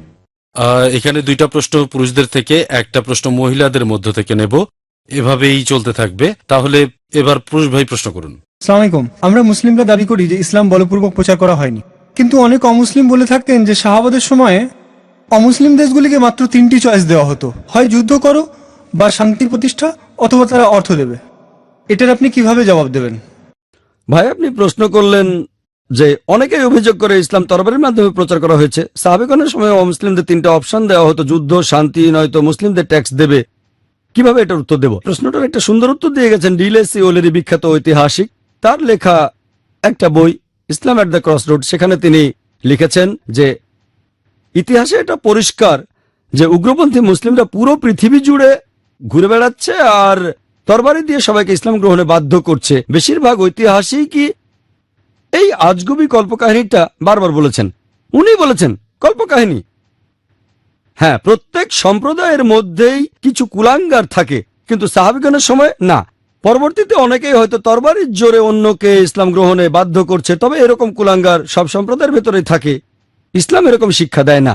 আর ইসলাম ধর্মে এরকম পরিস্থিতি অনেকবারই হয়েছে, যেখানে সাহাবিগণ, এমনকি খুলাফায়ে রাশিদিনও, তারা যখন বুঝতে পেরেছেন যে কোনো কোনো জায়গায় মানুষের উপর অন্যায় অত্যাচার চলছে, কোনো কোনো শহরে অথবা দেশে, সেই দেশের লোকজনই হয়তো তাদের আমন্ত্রণ জানিয়েছিল, মুসলিমরা সেখানে গিয়ে তাদের মুক্ত করেছিল। তারপর মুসলিমরা বলতো যুদ্ধ শেষ হওয়ার পরে তার আগে তারা দেখতো সেখানে কোনো অন্যায় হচ্ছে কিনা, তারপর তাদের সুযোগ দেওয়া হতো। সেই দেশে হয়তো একজন রাজা আছেন, সেই রাজার কারণেই হয়তো অরাজকতা হচ্ছে, সেখানে লোকজনকে মুক্ত করার পর মুসলিমরা তাদের দুটো অপশন দিত, হয় ইসলাম গ্রহণ করেন নয়তো জিজিয়া কর দেন। এই জিজিয়া করার ব্যাপারটা হচ্ছে, যদি ইসলাম গ্রহণ করেন তাহলে আপনি ইসলামের একটা অংশ হয়ে গেলেন। দ্বিতীয় অপশনটা জিজিয়া। এই জিজিয়া এক ধরনের ট্যাক্স, জিজিয়ার পরিমাণও খুবই কম। অমুসলিমরা এই ট্যাক্সটা দেয় তাদের নিরাপত্তার জন্য, এভাবে মেনে নিচ্ছে যে তারা মুসলিমদের নিরাপত্তায় থাকছে, তাদের সাথে যুদ্ধ করতে হবে না। এখানে যুদ্ধ আগেই হয়ে গেছে, খারাপ যে শাসক ছিল তাকে সরিয়ে দেওয়া হয়েছে। তখন অপশন হলো দুটো, ইসলাম গ্রহণ করেন অথবা জিজিয়া কর দেন। তরবারি দিয়ে কাউকে ইসলাম গ্রহণে বাধ্য করা হয়নি, সাহাবিগণের সময় এমনটা কখনোই হয়নি। পরবর্তীতে হয়তো কিছু মুসলিম কুলাঙ্গার এমন কাজ করতে পারে। এখানে জিজিয়া কর দেওয়ার মাধ্যমে অমুসলিমরা মেনে নিচ্ছে যে তাদের নিরাপত্তার দায়িত্ব মুসলিমদের। এখানে আর যুদ্ধ হবে না, জিজিয়া করের পরিমাণও খুবই অল্প। যদি আপনি মুসলিম হন আর খলিফা যদি বলেন সবাইকে জিহাদ করতে হবে, যুদ্ধ করতে হবে, আপনাকে যেতেই হবে। হতে পারেন আপনি ডাক্তার, ইঞ্জিনিয়ার বা এরকম কিছু, যদি খলিফা বলেন সবাইকে যুদ্ধে যেতে হবে তাহলে আপনাকে যেতেই হবে। বলতে পারবেন না আমি তো ডাক্তার, অনেক শিক্ষিত না। জিজিয়া করের ক্ষেত্রে যেটা হয়, সে সময় কর হিসেবে খুব সামান্য টাকা দেওয়া হতো, বিনিময়ে নিরাপত্তা নিশ্চিত করতে অমুসলিমদের যুদ্ধ করা লাগতো না। আজকের দিনে কেউ যদি বলে আমাকে কয়েকশো টাকা দেবেন প্রতি বছর, আপনার নিরাপত্তার দায়িত্ব আমার, আমি খুশি মনে দিয়ে দিতাম। কেউ যদি বলে যুদ্ধ বদলে লড়াই করতে যাবেন, আমি কিন্তু যেতে চাই না। আল্লাহ এবং রাসূলের খাতিরে যুদ্ধ হলে অন্য কথা, তা না হলে হয়তো অমুসলিম কোনো দেশেও কেউ বলে বসবে আমি আমার নিরাপত্তার জন্য বছরে 100 টাকা খরচ করতে চাই, এর চেয়েও কম। এখানে নিরাপত্তাও পাচ্ছেন। তাহলে জিজিয়া হলো সামান্য কিছু টাকার বিনিময়ে নিরাপত্তা নিশ্চিত করা। মুসলিমদের অন্য কোনো অপশন নেই। অমুসলিমরা এখানে বেশি সুবিধা পাচ্ছে আর মেনে নিচ্ছে তাদের নিরাপত্তার দায়িত্ব মুসলিমদের। এটা আসলে ভুল ধারণা। এ ব্যাপারে বিস্তারিত জানতে চাইলে আমার ভিডিও ক্যাসেট দেখেন, সেখানে আমি সন্ত্রাস ও জিহাদ নিয়ে বলেছি আর প্রমাণ করে দেখিয়েছি ইসলাম তরবারের মাধ্যমে ছড়ানো হয়নি। যেমন আপনারা বুঝতে পারবেন যে আমরা মুসলিমরা প্রায় 1400 বছর ধরে আরব দেশগুলো শাসন করছি। মাঝে কিছুদিন ব্রিটিশরা শাসন করেছে, আবার কিছু ফ্রেঞ্চরাও করেছে। এটা বাদে গত 1400 বছর ধরে মুসলিমরা আরব দেশগুলোর শাসক। তারপর বর্তমানে প্রায় 1.5 কোটি আরব কপ্টিক খ্রিস্টান। এই 1.5 কোটি আরব কপ্টিক খ্রিস্টান, তারা জন্মসূত্রেই খ্রিস্টান। এই কপ্টিকরাই শাহাদা দিচ্ছে, এরাই সাক্ষ্য দিচ্ছে যে ইসলাম তরবারির জোরে ছড়ানো হয়নি। আমরা মুসলিমরা স্পেন শাসন করেছি প্রায় 800 বছর। পরবর্তীতে ক্রুসেডাররা আসলো, তখন সেখানে আজান দেওয়ার মতো একজন মুসলিমও ছিল না, কারণ আমরা ধর্মপ্রচার করিনি, তবে তরবারিও ব্যবহার করিনি। আমরা মুসলিমরা প্রায় 1000 বছর ধরে ইন্ডিয়া শাসন করেছি। যদি আমরা চাইতাম তাহলে প্রত্যেক অমুসলিমকে তরবারি ধরে ইসলাম গ্রহণে বাধ্য করতে পারতাম, আমরা সেটা করিনি। বর্তমানে ইন্ডিয়ায় 80%-এরও বেশি অমুসলিম। ইন্ডিয়ার এই 80% অমুসলিম শাহাদা দিচ্ছে, এরা সাক্ষ্য দিচ্ছে যে ইসলাম তরবারি দিয়ে ছড়ানো হয়নি। আফ্রিকার পূর্ব উপকূলে কোন মুসলিম আর্মি গিয়েছিল? মালয়েশিয়াতে কোন মুসলিম আর্মি গিয়েছিল? সেখানে 50%-এরও বেশি মুসলিম। কোন মুসলিম আর্মি ইন্দোনেশিয়া গিয়েছিল? পৃথিবীর মধ্যে ইন্দোনেশিয়ার মুসলিমদের সংখ্যা সবচেয়ে বেশি। কোন আর্মি, কোন তরবারি? এটা হলো বুদ্ধির তরবারি। আল্লাহ পবিত্র কোরআনে সূরা নাহলের 125 নম্বর আয়াতে বলেছেন, উদু ইলা সাবিলি রাব্বিকা বিল হিকমা ওয়াল মাউযিজাতিল হাসানা ওয়াজাদিলহুম বিল্লাতি আহসান। মানুষকে তোমার প্রতিপালকের পথে আহ্বান করো হিকমত ও সদুপদেশ দ্বারা, তাদের সাথে তর্ক করো, তাদের যুক্তি দেখাও সবচেয়ে উত্তম ও গ্রহণযোগ্য পন্থায়। বর্তমানে ইসলামের অনুসারী সবচেয়ে দ্রুত হারে বাড়ছে, পরিসংখ্যান এটা বলছে। আমেরিকাতে দ্রুত হারে বাড়ছে, ইউরোপে দ্রুত হারে বাড়ছে। কে এই আমেরিকান আর ইউরোপিয়ানদের তরবারি দিয়ে ইসলাম গ্রহণে বাধ্য করছে? আমি ডক্টর অ্যাডাম পিয়ারসনের একটা কথা দিয়ে এই উত্তরটা শেষ করতে চাই। তিনি বলেছেন, যেসব লোক ভয় পায় যে পারমাণবিক অস্ত্র হয়তো একদিন আরবদের হাতে চলে যাবে, তারা এটা বুঝতে পারে না যে ইসলামের বোমা অনেক আগে পৃথিবীতে পড়ে গেছে। বোমাটা পড়েছে যেদিন নবীজি মুহাম্মদ সাল্লাল্লাহু আলাইহি ওয়াসাল্লাম জন্মগ্রহণ করেছিলেন। এবারের প্রশ্ন ডান দিক থেকে। আসসালামু আলাইকুম। আসসালাম। আমি আপনার কাছে জানতে চাইবো যে এই নমস্কার শব্দটার অর্থ কি? হিন্দুরা এটা সবসময় বলে, অনেক মুসলিমও তাদের নকল করে থাকে। কোন হিন্দুর সাথে দেখা হলে তারা নমস্কার বলে অভিবাদন জানায়, তারা এর অর্থটা না জেনেই শব্দটা ব্যবহার করে। আমার জানা মতে এর অর্থটা হলো আমি আপনার সামনে নতজানু হচ্ছি। আপনি এ ব্যাপারে কিছু বলবেন কি? ভাই প্রশ্ন করলেন যে হিন্দুরা যে নমস্কার বলে, এটার অর্থটা কি? আপনার জানা মতে এটার মানে নতজানু হওয়া। আরেকটু বিস্তারিত আপনি জানতে চাইলেন। এক একজন বিশেষজ্ঞ এক একটা অর্থ দিয়েছেন এটার, তবে কমন অর্থটা হলো সব জায়গায় একই, যেটা তখন বললেন যে আমি আপনার সামনে নতজানু হচ্ছি। তবে স্বামী চিন্ময়ানন্দ বলেছেন তার মতে নমস্কার শব্দটা এসেছে ইদাম নামা মেহ থেকে, যার অর্থ সবকিছুর মালিক ঈশ্বর। তবে কমন অর্থটা হলো আপনার সামনে আমি নতজানু হচ্ছি। যদি এই অর্থ হয় নতজানু হওয়া, তাহলে এটা হারাম। মুসলিমদের জন্য এটা বলা নিষিদ্ধ। এজন্য আমি কখনো নকল করি না, সবসময়ই বলি আসসালামু আলাইকুম, আপনার উপর শান্তি বর্ষিত হোক। এমনকি অমুসলিমদেরও যখন কেউ আমাকে বলে নমস্তে, এর উত্তরে আমি বলি আসসালামু আলাইকুম, আপনার উপর শান্তি বর্ষিত হোক। অন্যান্য অভিবাদন যেগুলো ইসলামিক নয়, যেমন গুড মর্নিং, গুড ইভিনিং, এগুলো হারাম না, বলা যেতে পারে, তবে এগুলো মুস্তাহাব, না বললে ভালো। গুড মর্নিং বলাটা হারাম না, তবে এর চেয়ে ভালো আপনার উপর শান্তি বর্ষিত হোক। গুড মর্নিং এর চেয়ে ভালো। মর্নিং এর মধ্যে গুড কি আছে? সকালে হয়তো বউর সাথে ঝগড়া হয়েছে, তবে গুড মর্নিং বলাটা শরিয়ার বিরুদ্ধে যায় না। গুড মর্নিং বলাটা হারাম নয়, না বললে ভালো। তবে নমস্তে মানে যদি হয় নতজনে হওয়া, তাহলে সেটা হারাম, আর মুসলিমদের এটা বলা উচিত না। আশা করি উত্তরটা পেয়েছেন। এবারের প্রশ্ন মহিলাদের মধ্য থেকে করবেন। আসসালামু আলাইকুম ভাই, আমরা যখন পবিত্র কোরআনের অনুবাদ পড়ি তখন সেখানে দেখি যে লেখা আছে আমরা পৃথিবী ও আকাশমণ্ডলী সৃষ্টি করলাম, আল্লাহ কেবলমাত্র একজন, কিন্তু এখানে আমরা বলা হচ্ছে কেন? বোন একটা কমন প্রশ্ন করলেন। কোরআনে আমরা এরকম প্রায় দেখি যে আল্লাহ বলেছেন আমরা সৃষ্টি করলাম, আল্লাহ একজন, কিন্তু এখানে বহুবচন কেন? কুল হুয়াল্লাহু আহাদ। এছাড়াও আল্লাহ বলেছেন যে নাহনু, আমরা কোরআন অবতীর্ণ করেছি অনেক জায়গায়। সূরা হিজরের 9 নম্বর আয়াতে বলা হয়েছে, এরকম অনেক জায়গায় আছে। আপনি যদি ভালো করে দেখেন যে অনেক ভাষাতে এরকম আছে। বহুবচন দুই প্রকারের হয়, একটা হলো সংখ্যাগত বহুবচন, আর একটা রাজকীয় বহুবচন, সম্মান দেখানোর জন্য। যদি কোথাও একজনের বেশি লোক থাকে সেটা সংখ্যাবাচক। 5-6 জন লোক থাকলে বলি আমরা এটা করেছি, আমরা ওটা করেছি। দ্বিতীয় বহুবচনটা হলো সম্মানজনক বহুবচন অথবা রাজকীয় বহুবচন। ইংল্যান্ডেও যখন রানী কথা বলেন, তিনি বলেন আমরা এটা করেছি, যদিও তিনি একজন। একইভাবে হিন্দি আর উর্দু ভাষায় হাম মানে আমরা বহুবচন, তবে হাম দিয়ে সম্মানও বোঝানো হয়। সাবেক প্রধানমন্ত্রী রাজীব গান্ধী এরকম বলেছিলেন, হাম দেখনা চাহাতে হ্যায়, উনি তো একজন। তাহলে এখানে হাম বলা হচ্ছে সম্মান দেখানোর জন্য, এটা একবচন। একইভাবে আরবিতে নাহনু মানে আমরা, এটা সংখ্যাবাচক অথবা সম্মানসূচক বহুবচন। আর পবিত্র কোরআনে যখন আল্লাহ নিজের ব্যাপারে আমরা বলেছেন, এটা রাজকীয় বহুবচন, সম্মানসূচক বহুবচন, তবে তিনি একজন। কুল হুয়াল্লাহু আহাদ। বলো তিনি আল্লাহ এক, অদ্বিতীয়। আশা করি উত্তরটা পেয়েছেন। হ্যাঁ ভাই, পেছন দিক থেকে আপনি দাঁড়িয়ে প্রশ্ন করবেন। Thank you. একজন নাস্তিকের কাছে আল্লাহর অস্তিত্ব প্রমাণ করব কিভাবে? ভাই প্রশ্ন করলেন যে একজন নাস্তিকের কাছে কিভাবে আল্লাহর অস্তিত্ব প্রমাণ করব। পবিত্র ধর্মগ্রন্থে আল্লাহ তাআলার ধারণা নিয়ে তো কথা বললাম আমি। এখন আমি একজন নাস্তিকের কাছে সেটা প্রমাণ করব কিভাবে। কোন নাস্তিকের সাথে দেখা হলে আমি প্রথমে যেটা করব, যে আল্লাহকে বিশ্বাস করে না তাকে অভিনন্দন জানাবো। আমি তাকে অভিনন্দন জানাবো, কারণ পৃথিবীর বেশিরভাগ মানুষই অন্ধভাবে বিশ্বাস করে।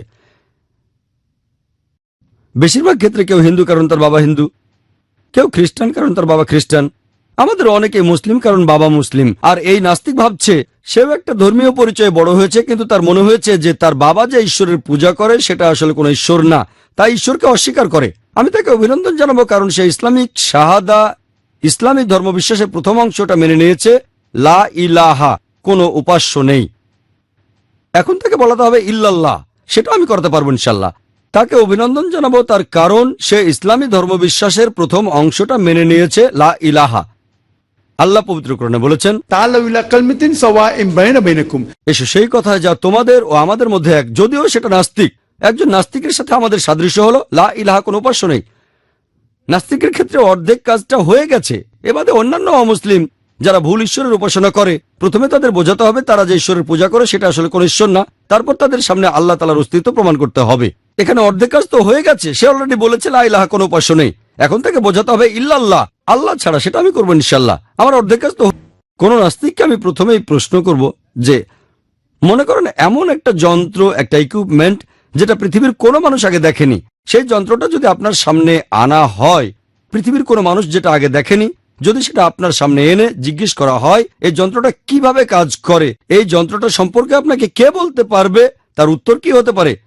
সে হয়তো বলবে স্রষ্টা, বলবে উৎপাদনকারী অথবা প্রস্তুতকারী অথবা আবিষ্কারক, এরকমই কিছু একটা। সেই উত্তরটা আপনি মনে রাখেন। সে হয়তো বলবে স্রষ্টা, উৎপাদনকারী, কারিগর, আবিষ্কারক, প্রস্তুতকারী, এইরকমই কিছু বলবে। এই উত্তরটা মনে রাখেন। পরের প্রশ্ন করেন আমাদের এই বিশ্ব কিভাবে সৃষ্টি হয়েছে। সে বলবে বেশিরভাগ নাস্তিকই বিশ্বাস করে যে তারা বিজ্ঞান সম্পর্কে অনেক বেশি জানে, তারা খুবই উন্নত, এজন্যই তারা নাস্তিক হয়েছে। সে নাস্তিক আপনাকে বলবে প্রথমে আমাদের বিশ্ব ছিল ছোট্ট একটা বিন্দু, তারপর সেখানে একটা বিস্ফোরণ হলো, বিগ ব্যাং। সেখান থেকেই সৃষ্টি হলো গ্যালাক্সি, নক্ষত্র, তারপর গ্রহ, এই পৃথিবী, তারপর সূর্য, তারপর চাঁদ, মহাবিশ্ব, এভাবে সৃষ্টি হয়েছে। এটাকে বলা হয় বিগ ব্যাং। কতদিন আগে জেনেছি? সে নাস্তিক বলবে এটা কয়েকদিন আগে, 40-50 বছর আগে। বিজ্ঞান যেটা জেনেছে 40 বা 50 বছর আগে, পবিত্র কোরআন সেটা বলে গেছে 1400 বছর আগে। সূরা আম্বিয়ার 30 নম্বর আয়াতে উল্লেখ আছে, আল্লাহ বলেছেন, অবিশ্বাসীরা কি দেখে না আকাশমণ্ডলে ও পৃথিবী মিশে ছিল, আমি তাদের পৃথক করে দিলাম। আল্লাহ বলেছেন, অবিশ্বাসীরা কি দেখে না আকাশমণ্ডলী আর পৃথিবী মিশে ছিল, আমি তাদের আলাদা করে দিলাম। বিজ্ঞানীরা এখন বিগ ব্যাং এর যে কথা বলে, কোরআনে সে কথাটা সংক্ষেপে বলা হয়েছে। কোরআনে 1400 বছর আগে এই কথাটা কে বলতে পারেন? এই বিগ ব্যাং এর ব্যাপারে যেটা বিজ্ঞান কিছুদিন আগে জেনেছে সেটা হয়তো বলবে হঠাৎ করে মিলে গেছে, তর্ক করবেন না। পরের প্রশ্নে চলে যান, আমাদের পৃথিবীর আকারটা কেমন? সে বলবে আগে আমরা মনে করতাম পৃথিবী সমতল, কিছুদিন আগে জানতে পেরেছি যে কিছুদিন 200-300 বছর আগে এখন আমরা জানতে পেরেছি পৃথিবী বর্তুলাকার। প্রথম যিনি এটা আবিষ্কার করেন তিনি হলেন স্যার ফ্রান্সিস ড্রেক। তিনি 1577 সালে জাহাজে করে পুরো পৃথিবী ঘুরে আসেন। বিজ্ঞান যেটা জানতে পেরেছে 1577 সালে, পবিত্র কোরআন সেটা 1400 বছর আগেই বলে দিয়েছে।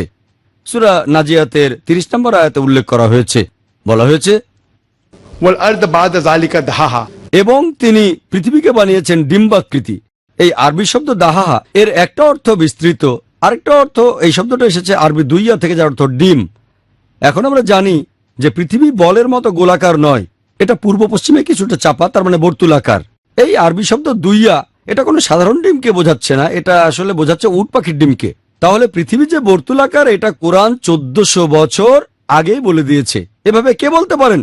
সে নাস্তিক তখন বলতে পারে হয়তো আপনাদের নবী মুহাম্মদ সাল্লাল্লাহু আলাইহি ওয়াসাল্লাম খুব বুদ্ধিমান ছিলেন। তর্ক করবেন না, বলে যান। তারপর বলবেন চাঁদের যে আলো, এটাকে নিজস্ব আলো নাকি প্রতিফলন? সে তখন বলবে আমরা আগে ভাবতাম চাঁদের আলোটা নিজস্ব আলো, কিছুদিন আগে 200 বছর 300 বছর আগে আমরা জানতে পেরেছি চাঁদের আলোটা তার নিজস্ব আলো না, এটা প্রতিফলিত আলো। পবিত্র কোরআনে সূরা ফুরকানের 61 নম্বর আয়াতে উল্লেখ করা হয়েছে 1400 বছর আগে যে তিনি কত মহান, যিনি নবমণ্ডলের সৃষ্টি করেছেন রাশিচক্র এবং সেখানে স্থাপন করেছেন প্রদীপ, সূর্য যার রয়েছে নিজস্ব আলো, আর চাঁদ যার রয়েছে প্রতিফলিত আলো। চাঁদের আলো বোঝাতে যে শব্দটা ব্যবহার করা হয়েছে সেটা সবসময় নূর অথবা মনির, প্রতিফলিত আলো বা ধার করা আলো। সূর্যের আলোকে বোঝাতে এই শব্দ ব্যবহার করা হয়নি, সেখানে বলা হচ্ছে সিরাজ, ওয়াহাজ বা দিয়া। পবিত্র কোরআনে 1400 বছর আগে কে এই কথা বলতে পারে যে চাঁদের আলোটা প্রতিফলিত আলো, তার নিজস্ব আলো না? সে নাস্তিক হয়তো কিছুক্ষণ চুপ করে থেকে বলবে আপনাদের নবীজি আসলেই অনেক বুদ্ধিমান, তর্ক করবেন না। পরের প্রশ্নে চলে যান। আমি যখন স্কুলে ছিলাম তখন ভূগোলের বইতে পড়েছিলাম সূর্য তার নিজ অক্ষের চারপাশে আবর্তিত হয় না, প্রদক্ষিণ করে। সে নাস্তিক বলতে পারে এই কথা কি আপনাদের কোরআনে লেখা আছে? আমি বলবো না, এটা আমি স্কুলে পড়েছিলাম। পবিত্র কোরআনে সূরা আম্বিয়ার 33 নম্বর আয়াতে উল্লেখ করা হয়েছে, هو الذي خلق الليل والنهار আল্লাহ সৃষ্টি করেছেন রাত এবং দিন, والشمس والقمر সূর্য এবং চাঁদ, كل في فلك يسبحون।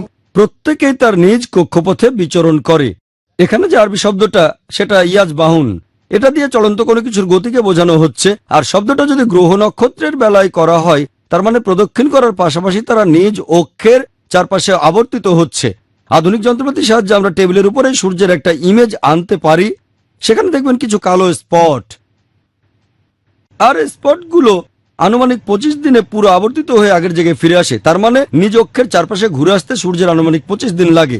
1400 বছর আগে কে এই কথাটা বলে দিতে পারেন? আমি যখন স্কুলে ছিলাম, এখন থেকে 25 বছর আগে, তখন পড়েছিলাম যে সূর্য তার নিজ অক্ষের চারপাশে আবর্তন করে না। আর কোরআন 1400 বছর আগে এই কথা বলে গেছে সূর্য প্রদক্ষিণ করে, আবর্তিতও হয়। কোরআন এই কথাটা কে বলতে পারে? তখন সে চুপ করে থাকবে। এভাবে আপনি জ্যোতির্বিদ্যা নিয়ে আরো অনেক কথা বলে যেতে পারেন। এরপর আপনি নাস্তিককে বলবেন হাইড্রোলজি সম্পর্কে। আমরা স্কুলে পড়েছি কিভাবে পানি বাষ্পে পরিণত হয়, সেগুলো মেঘ হয়ে যায়, মেঘগুলো নিচের দিকে নেমে আসে, তারপর বৃষ্টি হয়ে মাটিতে পড়ে, এভাবে পানিচক্র শেষ হয়। 1580 সালে স্যার বার্নার্ড প্যালিসি প্রথম এই পানিচক্রের সম্পর্কে বর্ণনা দেন। তার আগে জানতামই না। কোরআনে পানিচক্রের ব্যাপারে বিস্তারিত বলা আছে, পানি বাষ্প হয়ে যায়, মেঘে পরিণত হয়, জোড়া লাগে, নিচের দিকে নেমে আসে, তারপর বৃষ্টি হয়। পবিত্র কোরআনে এই কথাগুলো অনেকবার আছে। সূরা জুমারের 21 নম্বর আয়াতে উল্লেখ করা হয়েছে, সূরা রুমের 24 নম্বর আয়াতে উল্লেখ করা হয়েছে, এরপর সূরা হিজরের 22 নম্বর আয়াতে উল্লেখ করা হয়েছে, সূরা মুমিনুনের 18 নম্বর আয়াতে বলা হয়েছে, সূরা নূরের 43 নম্বর আয়াতে উল্লেখ করা হয়েছে, এরপর সূরা রুমের 48 নম্বর আয়াতে উল্লেখ করা হয়েছে, সূরা ফুরকানের 48 ও 49 নম্বর আয়াতে বলা হয়েছে, সূরা ফাতিরের 9 নম্বর আয়াতে বলা হয়েছে, সূরা ইয়াসিনের 34 নম্বর আয়াতে বলা হয়েছে, এরপর সূরা কাফের 8 ও 9 নম্বর আয়াতে বলা হয়েছে, সূরা মুলকের 30 নম্বর আয়াতে বলা হয়েছে, সূরা তারিকের 11 নম্বর আয়াতে বলা হয়েছে। এভাবে আপনি একের পর এক শুধু রেফারেন্সই বলে যেতে পারেন। পবিত্র কোরআনের যেখানে পানিচক্র সম্পর্কে বলা হয়েছে, 1400 বছর আগে কে এই কথাগুলো বলতে পারেন? সে নাস্তিক, কোনো কথা বলবে না। কোরআন অনেক বিষয়ের উপরেই বলেছে, যেমন জিওলজি। পবিত্র কোরআনে সূরা আম্বিয়ার 31 নম্বর আয়াতে উল্লেখ করা হয়েছে, আমি পৃথিবীতে সৃষ্টি করেছি সুদৃঢ় পর্বত, যাতে পৃথিবী এদিক ওদিক ঢলে না পড়ে। কোরআন বলছে পাহাড় পর্বত পৃথিবীকে সুদৃঢ় করেছে, যেটা কিছুদিন আগে জেনেছি। এরপর সমুদ্রবিদ্যা, আমরা জানতাম যে পানি দুই প্রকারের, লোনা আর মিষ্টি, কিন্তু আমরা জানতাম না যে এদের মধ্যে একটা ব্যবধান আছে যা তারা অতিক্রম করতে পারে না। পবিত্র কোরআনে সূরা ফুরকানের 53 নম্বর আয়াতে উল্লেখ করা হয়েছে, তিনি দুই দরিয়াকে মিলিতভাবে প্রবাহিত করেছেন, একটা হলো মিষ্টি সুপেয়, অন্যটা হলো লোনা খর। তারা মিলিত হলেও কখনো মিশ্রিত হয় না, তাদের মধ্যে রয়েছে অনতিক্রম্য ব্যবধান। আমরা এখন জানতে পেরেছি যখন এক ধরনের পানি আরেক ধরনের পানির সাথে মিলিত হয়, তখন যে পানিটা আসে সেটা তার উপাদান কিছু হারিয়ে অন্যটার মতো হয়ে যায়। যেখানে এরা মিলিত হচ্ছে, কোরআন সেই জায়গাটাকে বলছে বারজাক। উপকূলীয় এলাকায় এরকম দেখতে পাবেন, যেমন আফ্রিকার দক্ষিণ উপকূল, এখানে দুটো সাগর মেশে, মিশরের নীল নদের পানি যেখানে ভূমধ্য সাগরে মেশে, হাজার হাজার মাইল লম্বা গালফ সিতেও দেখতে পাবেন। এরপর বায়োলজি নিয়েও কোরআন বলছে, সূরা আম্বিয়ার 30 নম্বর আয়াতে উল্লেখ করা হয়েছে, अल्लाह मिनल माई कुल्ला शैइन है। এবং প্রাণবান সবকিছু সৃষ্টি করলাম পানি থেকে। চিন্তা করেন, এই আরবের মরুভূমিতে সেখানে পানির অভাব। কে ভেবেছিল যে আমরা পানি থেকে সৃষ্টি? আজকে বিজ্ঞান উন্নত হওয়ার পর আমরা জানতে পেরেছি পানি থেকেই সব প্রাণীর সৃষ্টি হয়েছে। প্রত্যেক জীবদেহে কোষ থাকে, এই কোষের 80% সাইটোপ্লাজম।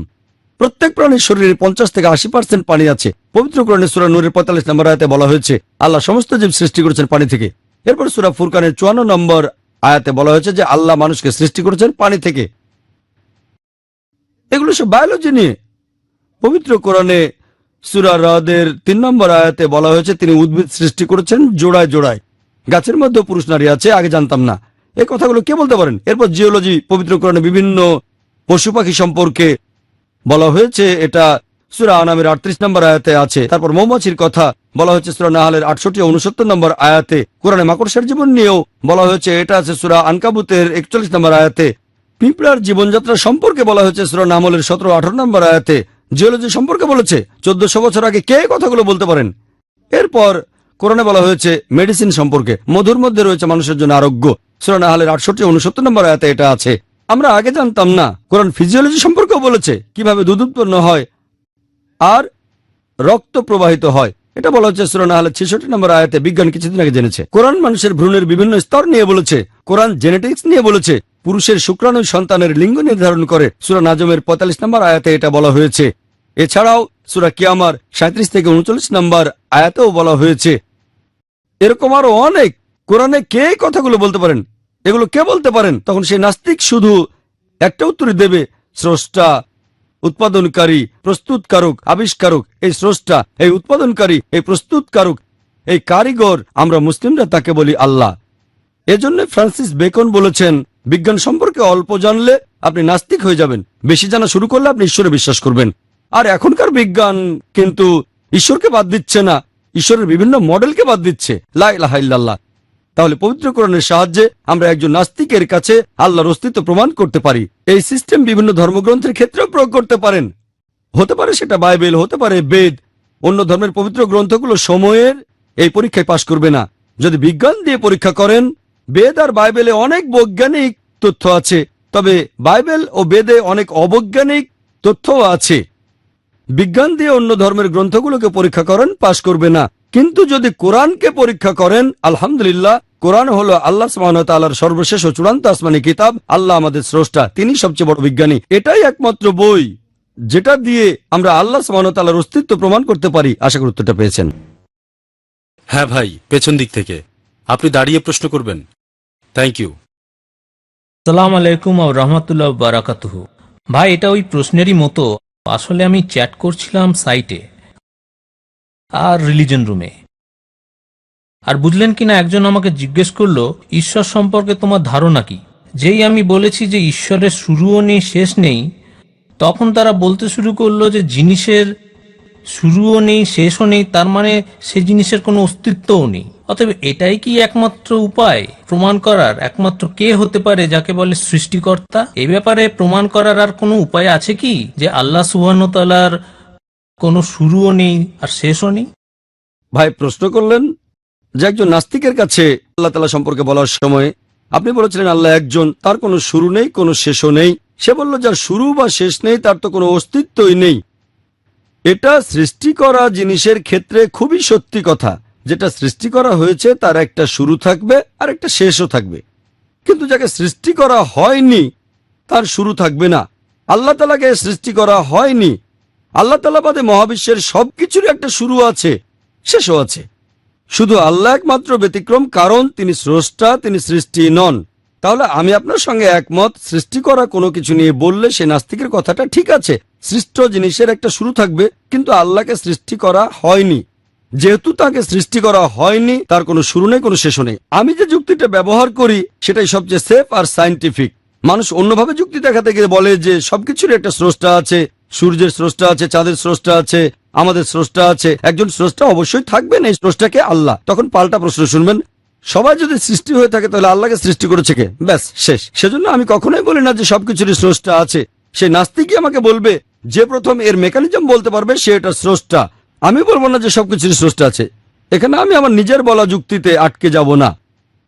মানুষ অনেক সময় নিজের বলা যুক্তিতে ফেসে যায়, এখানে আমি সেফে আছি। আমি বলেছি সৃষ্টি করা সকল জিনিসের একজন স্রষ্টা থাকে। যখনই বলবেন সবকিছুরই স্রষ্টা আছে তখনই ফাঁদে পড়বেন। তারা বলবে ঈশ্বরকে কে বানিয়েছে। যদি আমাকে বলে কে ঈশ্বরকে বানিয়েছে, তখন আমি বলবো ব্যাপারটা অনেকটা এরকম যে আমার এক বন্ধু, তার ভাই জ্যাক হাসপাতালে ভর্তি হয়েছে। সে একটা সন্তানের জন্ম দিল। আপনি কি বলতে পারবেন বাচ্চাটা ছেলে না মেয়ে? ছেলে না মেয়ে? জ্যাক একজন পুরুষ, সে সন্তান জন্ম দিতে পারবে না। ছেলে বা মেয়ে তো অনেক পরের কথা। প্রশ্নটাই হচ্ছে অযৌক্তিক। একজন পুরুষ কিভাবে সন্তানের জন্ম দিতে পারে? মহিলারা জন্ম দেবে। একইভাবে ঈশ্বরকে সৃষ্টি করা হয়নি, তাহলে তার স্রষ্টাকে? প্রশ্নটাই অযৌক্তিক। কারণ ঈশ্বরের একটা সংজ্ঞাই হচ্ছে তাকে সৃষ্টি করা হয়নি। সত্যিকারের ঈশ্বর, অন্য ধর্মের অনেক দেবদেবী সৃষ্টি হয়েছেন, জন্ম নিয়েছেন, মারাও গেছেন। সেই সব দেবদেবীর শুরু আছে, শেষও আছে। সত্যিকারের ঈশ্বর আল্লাহ তাআলা, আল্লাহ, তার কোনো শুরু নেই, শেষও নেই। আশা করি উত্তরটা পেয়েছেন। এবারের প্রশ্ন করবেন মহিলাদের মধ্যে থেকে। আসসালামু আলাইকুম। গত কয়েক বছর ধরে দেখছি আপনি ইন্ডিয়ার বিভিন্ন ধর্মীয় ব্যক্তিত্বের সাথে মতবিনিময় বা আলোচনা করেছেন। কিছুদিন আগেও এরকম করলেন। আমরা কি কিছুদিনের মধ্যে আবার আপনাকে এরকম আলোচনায় দেখতে পাবো? বোন প্রশ্ন করলেন যে আমি গত কয়েক বছরে বেশ কিছু ধর্মীয় ব্যক্তিত্বের সাথে মতবিনিময় করেছি, এরকম আরো আলোচনায় আমাকে দেখা যাবে কিনা। এ ধরনের মতবিনিময় অনুষ্ঠানের ক্ষেত্রে আমি সবসময় বলে থাকি, যদি সেই লোক আসলে যোগ্য হয়ে থাকে, যেমন অনেক অনুসারী, এটা অবশ্যই যোগ্যতা। অনেকে আমার সাথে বিতর্ক করতে চায়, তারা আসলে আমার সাথে বিতর্ক করে সামান্য কিছুটা খ্যাতি চায়, সেটা আবার আমি চাই না। কেউ মতবিনিময় করতে চাইলে আমার শর্ত হলো তাকে বিখ্যাত হতে হবে বা অনুসারী থাকতে হবে। যদি কোনো লোক কথা বলে 10,000 মানুষকে আকৃষ্ট করতে পারে তার সাথে মতবিনিময় করা যায়। যেমন শ্রী শ্রী রবিশঙ্কর, ওনার হাজার হাজার অনুসারী আছে, ওনার সাথে আলোচনা করা যায়, উনি বিখ্যাত। কিন্তু যে সেরকম বিখ্যাত না, যার কোনো অনুসারী নেই, তার সাথে আলোচনা করা মানে আমার সময় নষ্ট করা। ভবিষ্যতে যদি এরকম কাউকে পায় যার অনেক অনুসারী আছে, তাহলে ইনশাল্লাহ আলোচনা করব। আর এরকম একটা আলোচনা অনুষ্ঠানের কথা ছিল আগামী 3রা ফেব্রুয়ারি দালাই লামার সাথে, তবে 2 দিন আগে সেটা ক্যান্সেল করা হয়েছে। আর কবে হবে জানি না। দুবাইতে হওয়ার কথা। দুবাইয়ের শাসক শেখ মোহাম্মদ ওনাকে আমন্ত্রণ জানিয়েছিলেন। দালাই লামা বলেছিলেন উনি কোনো মুসলিম বিশেষজ্ঞের সাথে মতবিনিময় করতে চান। তখন শেখ বললেন কার সাথে আলোচনা করা যায়। ওনার লোকজন আমাদের সাথে যোগাযোগ করলো যে আমি দালাই লামার সাথে মতবিনিময়ে আগ্রহী কি না। আমি বললাম কোনো সমস্যা নেই। 3-4 দিন আগে এই সব ঠিক করা হয়েছিল। তারপরে জানানো হলো ওনার জন্য এখন দুবাইতে আসা একটু সমস্যা, তাই ক্যান্সেল করা হয়েছে। আমরা এখন অপেক্ষা করছি কবে তারা আবার আমাদের সঙ্গে সে ব্যাপারে যোগাযোগ করেন। দালাই লামার অনেক অনুসারী আছে, ওনার সাথে আলোচনা করা যায়। উনি বৌদ্ধদের প্রধান। ইনশাল্লাহ যদি আল্লাহ চান ওনার সাথে আলোচনা করব আমি। এছাড়াও অনেক অনুসারী আছে, এমন কারোর সাথে মতবিনিময় করা যায়, আমিও খুশি হব। এতে আমরা মানুষকে আরো সত্যের কাছে আনতে পারবো। আশা করি উত্তরটা পেয়েছেন। এবার প্রশ্নোত্তর পর্বের শেষ রাউন্ড ইনশাল্লাহ। হ্যাঁ ভাই।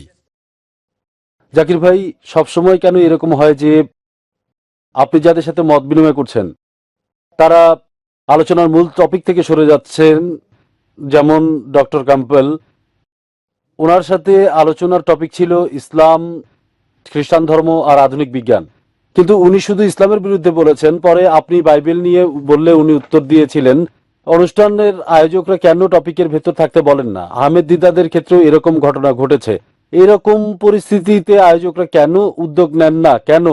এতে তো হিন্দুরা উপকৃত হয়। ভাই প্রশ্ন করলেন বক্তারা কেন মূল টপিক থেকে সরে যান, আয়োজকরা কেন এই ব্যাপারে কিছু বলেন না। দেখেন ভাই, আয়োজকরা অনুরোধ করতে পারে যে টপিকের ভেতরেই থাকেন আপনারা, যদি সরে যান তারা একটা নির্দিষ্ট সময় পাচ্ছেন, তারা ভাবছেন টপিকের উপরে কথা বলছেন। এখন বিচার করবে দর্শকরা। কেউ যদি টপিক থেকে সরে যায়, মনে করেন কেউ পরীক্ষা দিচ্ছে, ভুল উত্তর লিখলে বেশি হলে ফেল করাতে পারেন। শিক্ষক বলতে পারবে না ভুল লিখেছো কেন, কেন লিখেছো এটা বলা যাবে না, তবে ফেল করাতে পারেন। এখানে বিচার করবে দর্শকরা। এটা তো কোনো বক্সিং ম্যাচ না, দর্শকরা বিচার করবেন। তাহলে আমাদের বুঝতে হবে আলোচনার টপিক মাসখানেক আগে ঠিক করা হয়েছে, তারা রাজি হয়েছেন, এখন টপিকের উপরে কথা বলা উচিত, কিন্তু তারা টপিক থেকে সরে যান। একই ব্যাপার ডক্টর ক্যাম্বেলের কথা যদি বলতে হয়, এমন না যে উনি টপিকের বাইরে বলেছেন। আলোচনার টপিকের কথা যদি বলতে হয়, উনি টপিকের ভেতরে ছিলেন, তবে সেটা টপিকের মাত্র একটা অংশ। টপিক ছিল আধুনিক বিজ্ঞানের আলোকে কোরআন ও বাইবেল। উনি প্রথম থেকে কোরআনকে আক্রমণ করে গেছেন। তিনি পুরোপুরি রেডি ছিলেন। প্রথমে উনি বলেছেন, পরে আমি। উনি রেডি ছিলেন আর নিশ্চিত ছিলেন কেউ এগুলোর উত্তর দিতে পারবে না। 8 বছরে কেউ তার বইয়ের উত্তর দেয়নি। এই বাচ্চা ছেলে আবার কি উত্তর দেবে? আমার একটা ঘটনা মনে পড়ে গেল। সৌদি আরবের একজন ডাক্তার বলেছিলেন যে আমি কোনো ডিবেটের ভিডিও আধ ঘন্টার বেশি দেখতে পারি না। শেখ দিদাতের অনেকগুলো ক্যাসেট দেখেছি, সব আধ ঘন্টা করে। এভাবে পুরোটা দেখতে 4 দিন লাগবে, একবারে আধ ঘন্টার বেশি দেখতে পারি না। কিন্তু একদিন এক বন্ধুর বাসায় গিয়েছিলাম, সেখানে ডক্টর উইলিয়াম ক্যাম্বেলের সাথে আপনার ডিবেটটা দেখলাম। উনিও একজন মেডিকেল ডক্টর, একেবারে শুরু থেকে। প্রথমে ডক্টর ক্যাম্বেলের আক্রমণ দেখে উনি ভয় পেয়ে গিয়েছিলেন। উনি নিজেও ডাক্তার, তারপর ডক্টর ক্যাম্বেলের অভিযোগের উত্তর তার কাছে নেই। বিশ্বাস করেন, বেশিরভাগই ডাক্তারই মনে করবে উইলিয়াম ক্যাম্বেল যা বলছেন সেগুলো হয়তো সঠিক, কুতর্ক। বুঝলেন? জানলে অবশ্য আলাদা কথা। ডাক্তার হয়ে উনি ভয় পেয়ে গেলেন যে কোরআনে তাহলে ভুল কথা বলা হয়েছে। ডক্টর ক্যাম্বেল রেফারেন্সও দিয়েছেন। এরপর যখন আমি এলাম, উনি ভাবলেন যে এবার সব শেষ। এত বড় একজন লোক কোরআনের বিরুদ্ধে বলেছে, আর এই বাচ্চা কি উত্তর দিতে আসছে। তিনি ভাবলেন এটা হয়তো খ্রিস্টান মিশনারিরা প্ল্যান করে করেছে, হয়তো এই ছেলেটাকে স্টেজে আসার জন্য কিছু টাকাও দেওয়া হয়েছে। তবে আলহামদুলিল্লাহ পুরো ডিবেটটা দেখে উনি মুগ্ধ হয়ে গেলেন। তারপর বললেন আমি ডক্টর জাকির নায়েকের সাথে দেখা করব। উনি নিজেও একজন ডাক্তার, তারপর সৌদি আরবিও জানেন ইসলাম সম্পর্কে।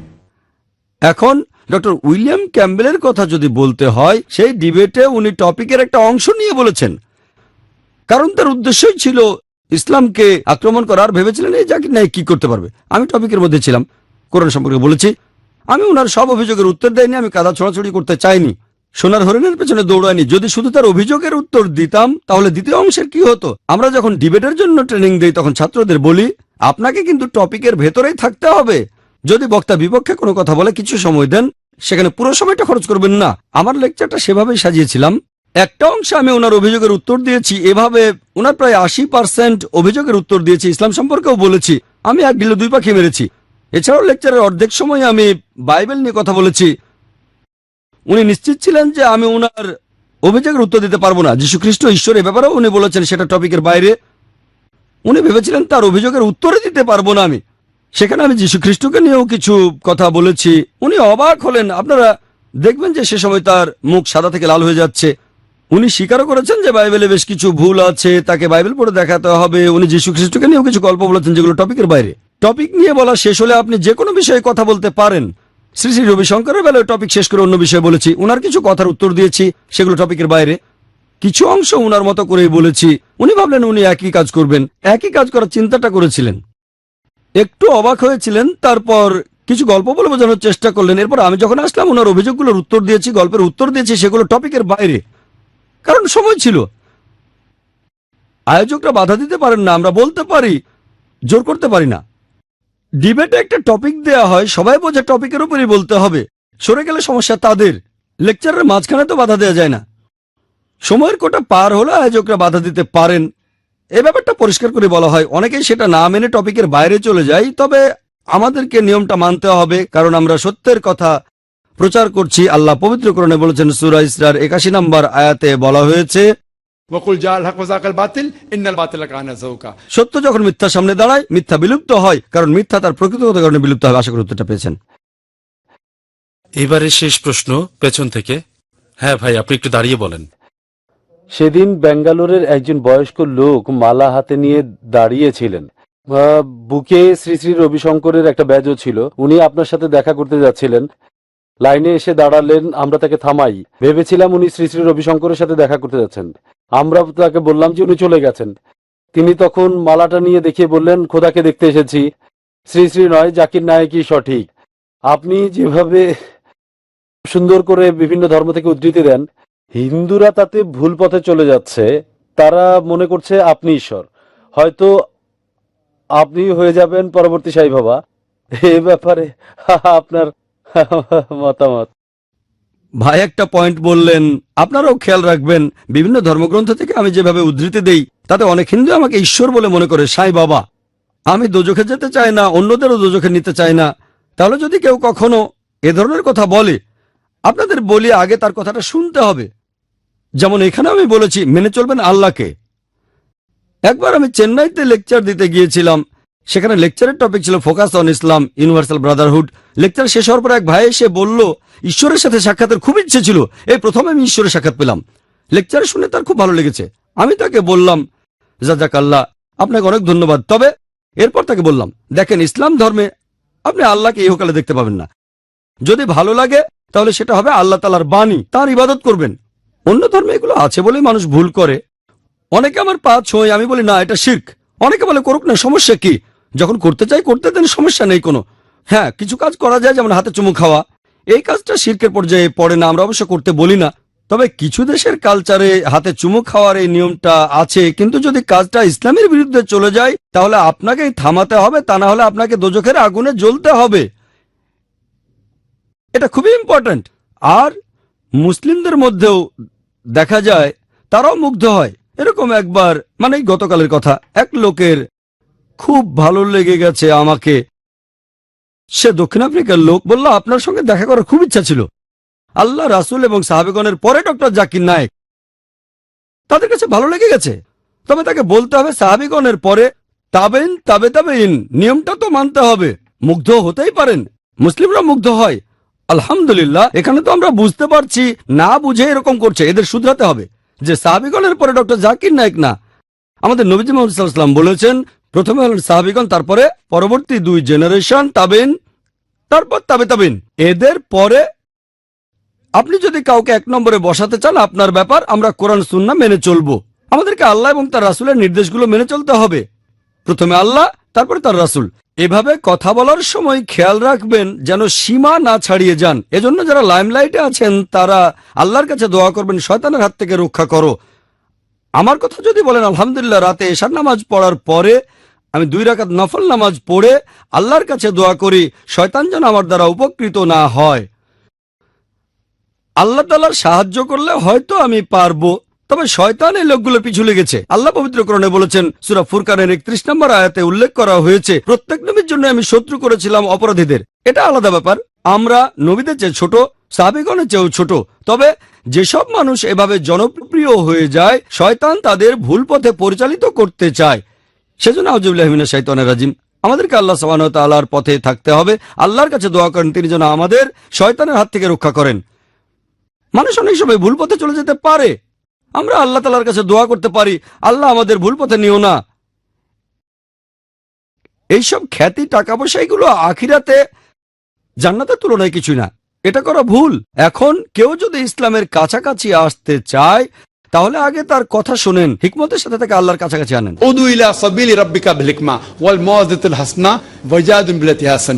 মানুষকে তোমার প্রতিপালকের পথে আহ্বান করো, হিকমত ও সদুপদেশ দ্বারা তাদের সাথে তর্ক করো, তাদের যুক্তি দেখাও সবচেয়ে উত্তম ও গ্রহণযোগ্য পন্থায়। তাহলে কেউ যদি বলে আজ থেকে আমি আপনার অনুসারী হব, এখানে অনুসরণ করাটা যদি ইসলাম হয় তাহলে আলহামদুলিল্লাহ। তবে তাকে বোঝাতে হবে অনুসারী হওয়া মানে এই না যে শ্রী শ্রী রবিশঙ্করকে বাদ দিয়ে আমার পূজা করবেন আপনারা। এটা তাদের বোঝাতে হবে। এরকম হলেই সবচেয়ে বেশি উপকারিতা পাবেন। আমাদের প্রধান লক্ষ্য আখিরাত, আল্লাহ তাআলার সন্তুষ্টি অর্জন করা। তবে শয়তানের ব্যাপারে সাবধান থাকতে হবে, সে চেষ্টা করে যাচ্ছে। তাই আমরা আল্লাহ তাআলার কাছে প্রার্থনা করব তিনি যেন আমাদের সামান্য উদ্যোগটা কবুল করেন। যা কিছু হচ্ছে সবকিছু আল্লাহ তাআলার ইচ্ছাতেই হচ্ছে, কেউ যদি হেদায়েত পায় সেখানে আমার কোনো কৃতিত্ব নেই। এমন না যে আমি খুব মহান, খুব ভালো দায়ী। এটা হলো আল্লাহ তাআলার ইচ্ছা। আমরা থাকি বা না থাকি ইসলাম ঠিকই ছড়িয়ে পড়বে। আমাকে আল্লাহর প্রয়োজন নেই। আমরা দোয়া করতে পারি আল্লাহ যেন আমাদের সুযোগ দেন। খড়ের গাদায় সূর্যের আলো পড়লে যেমন জ্বলে উঠে, সেরকম আমাদেরকে তা দরকার নেই। এটা করলে আমরা কিছু সওয়াব পাবো, জান্নাতে যেতে পারবো। আশা করি উত্তরটা পেয়েছেন। আখির দাওয়ানা আনিল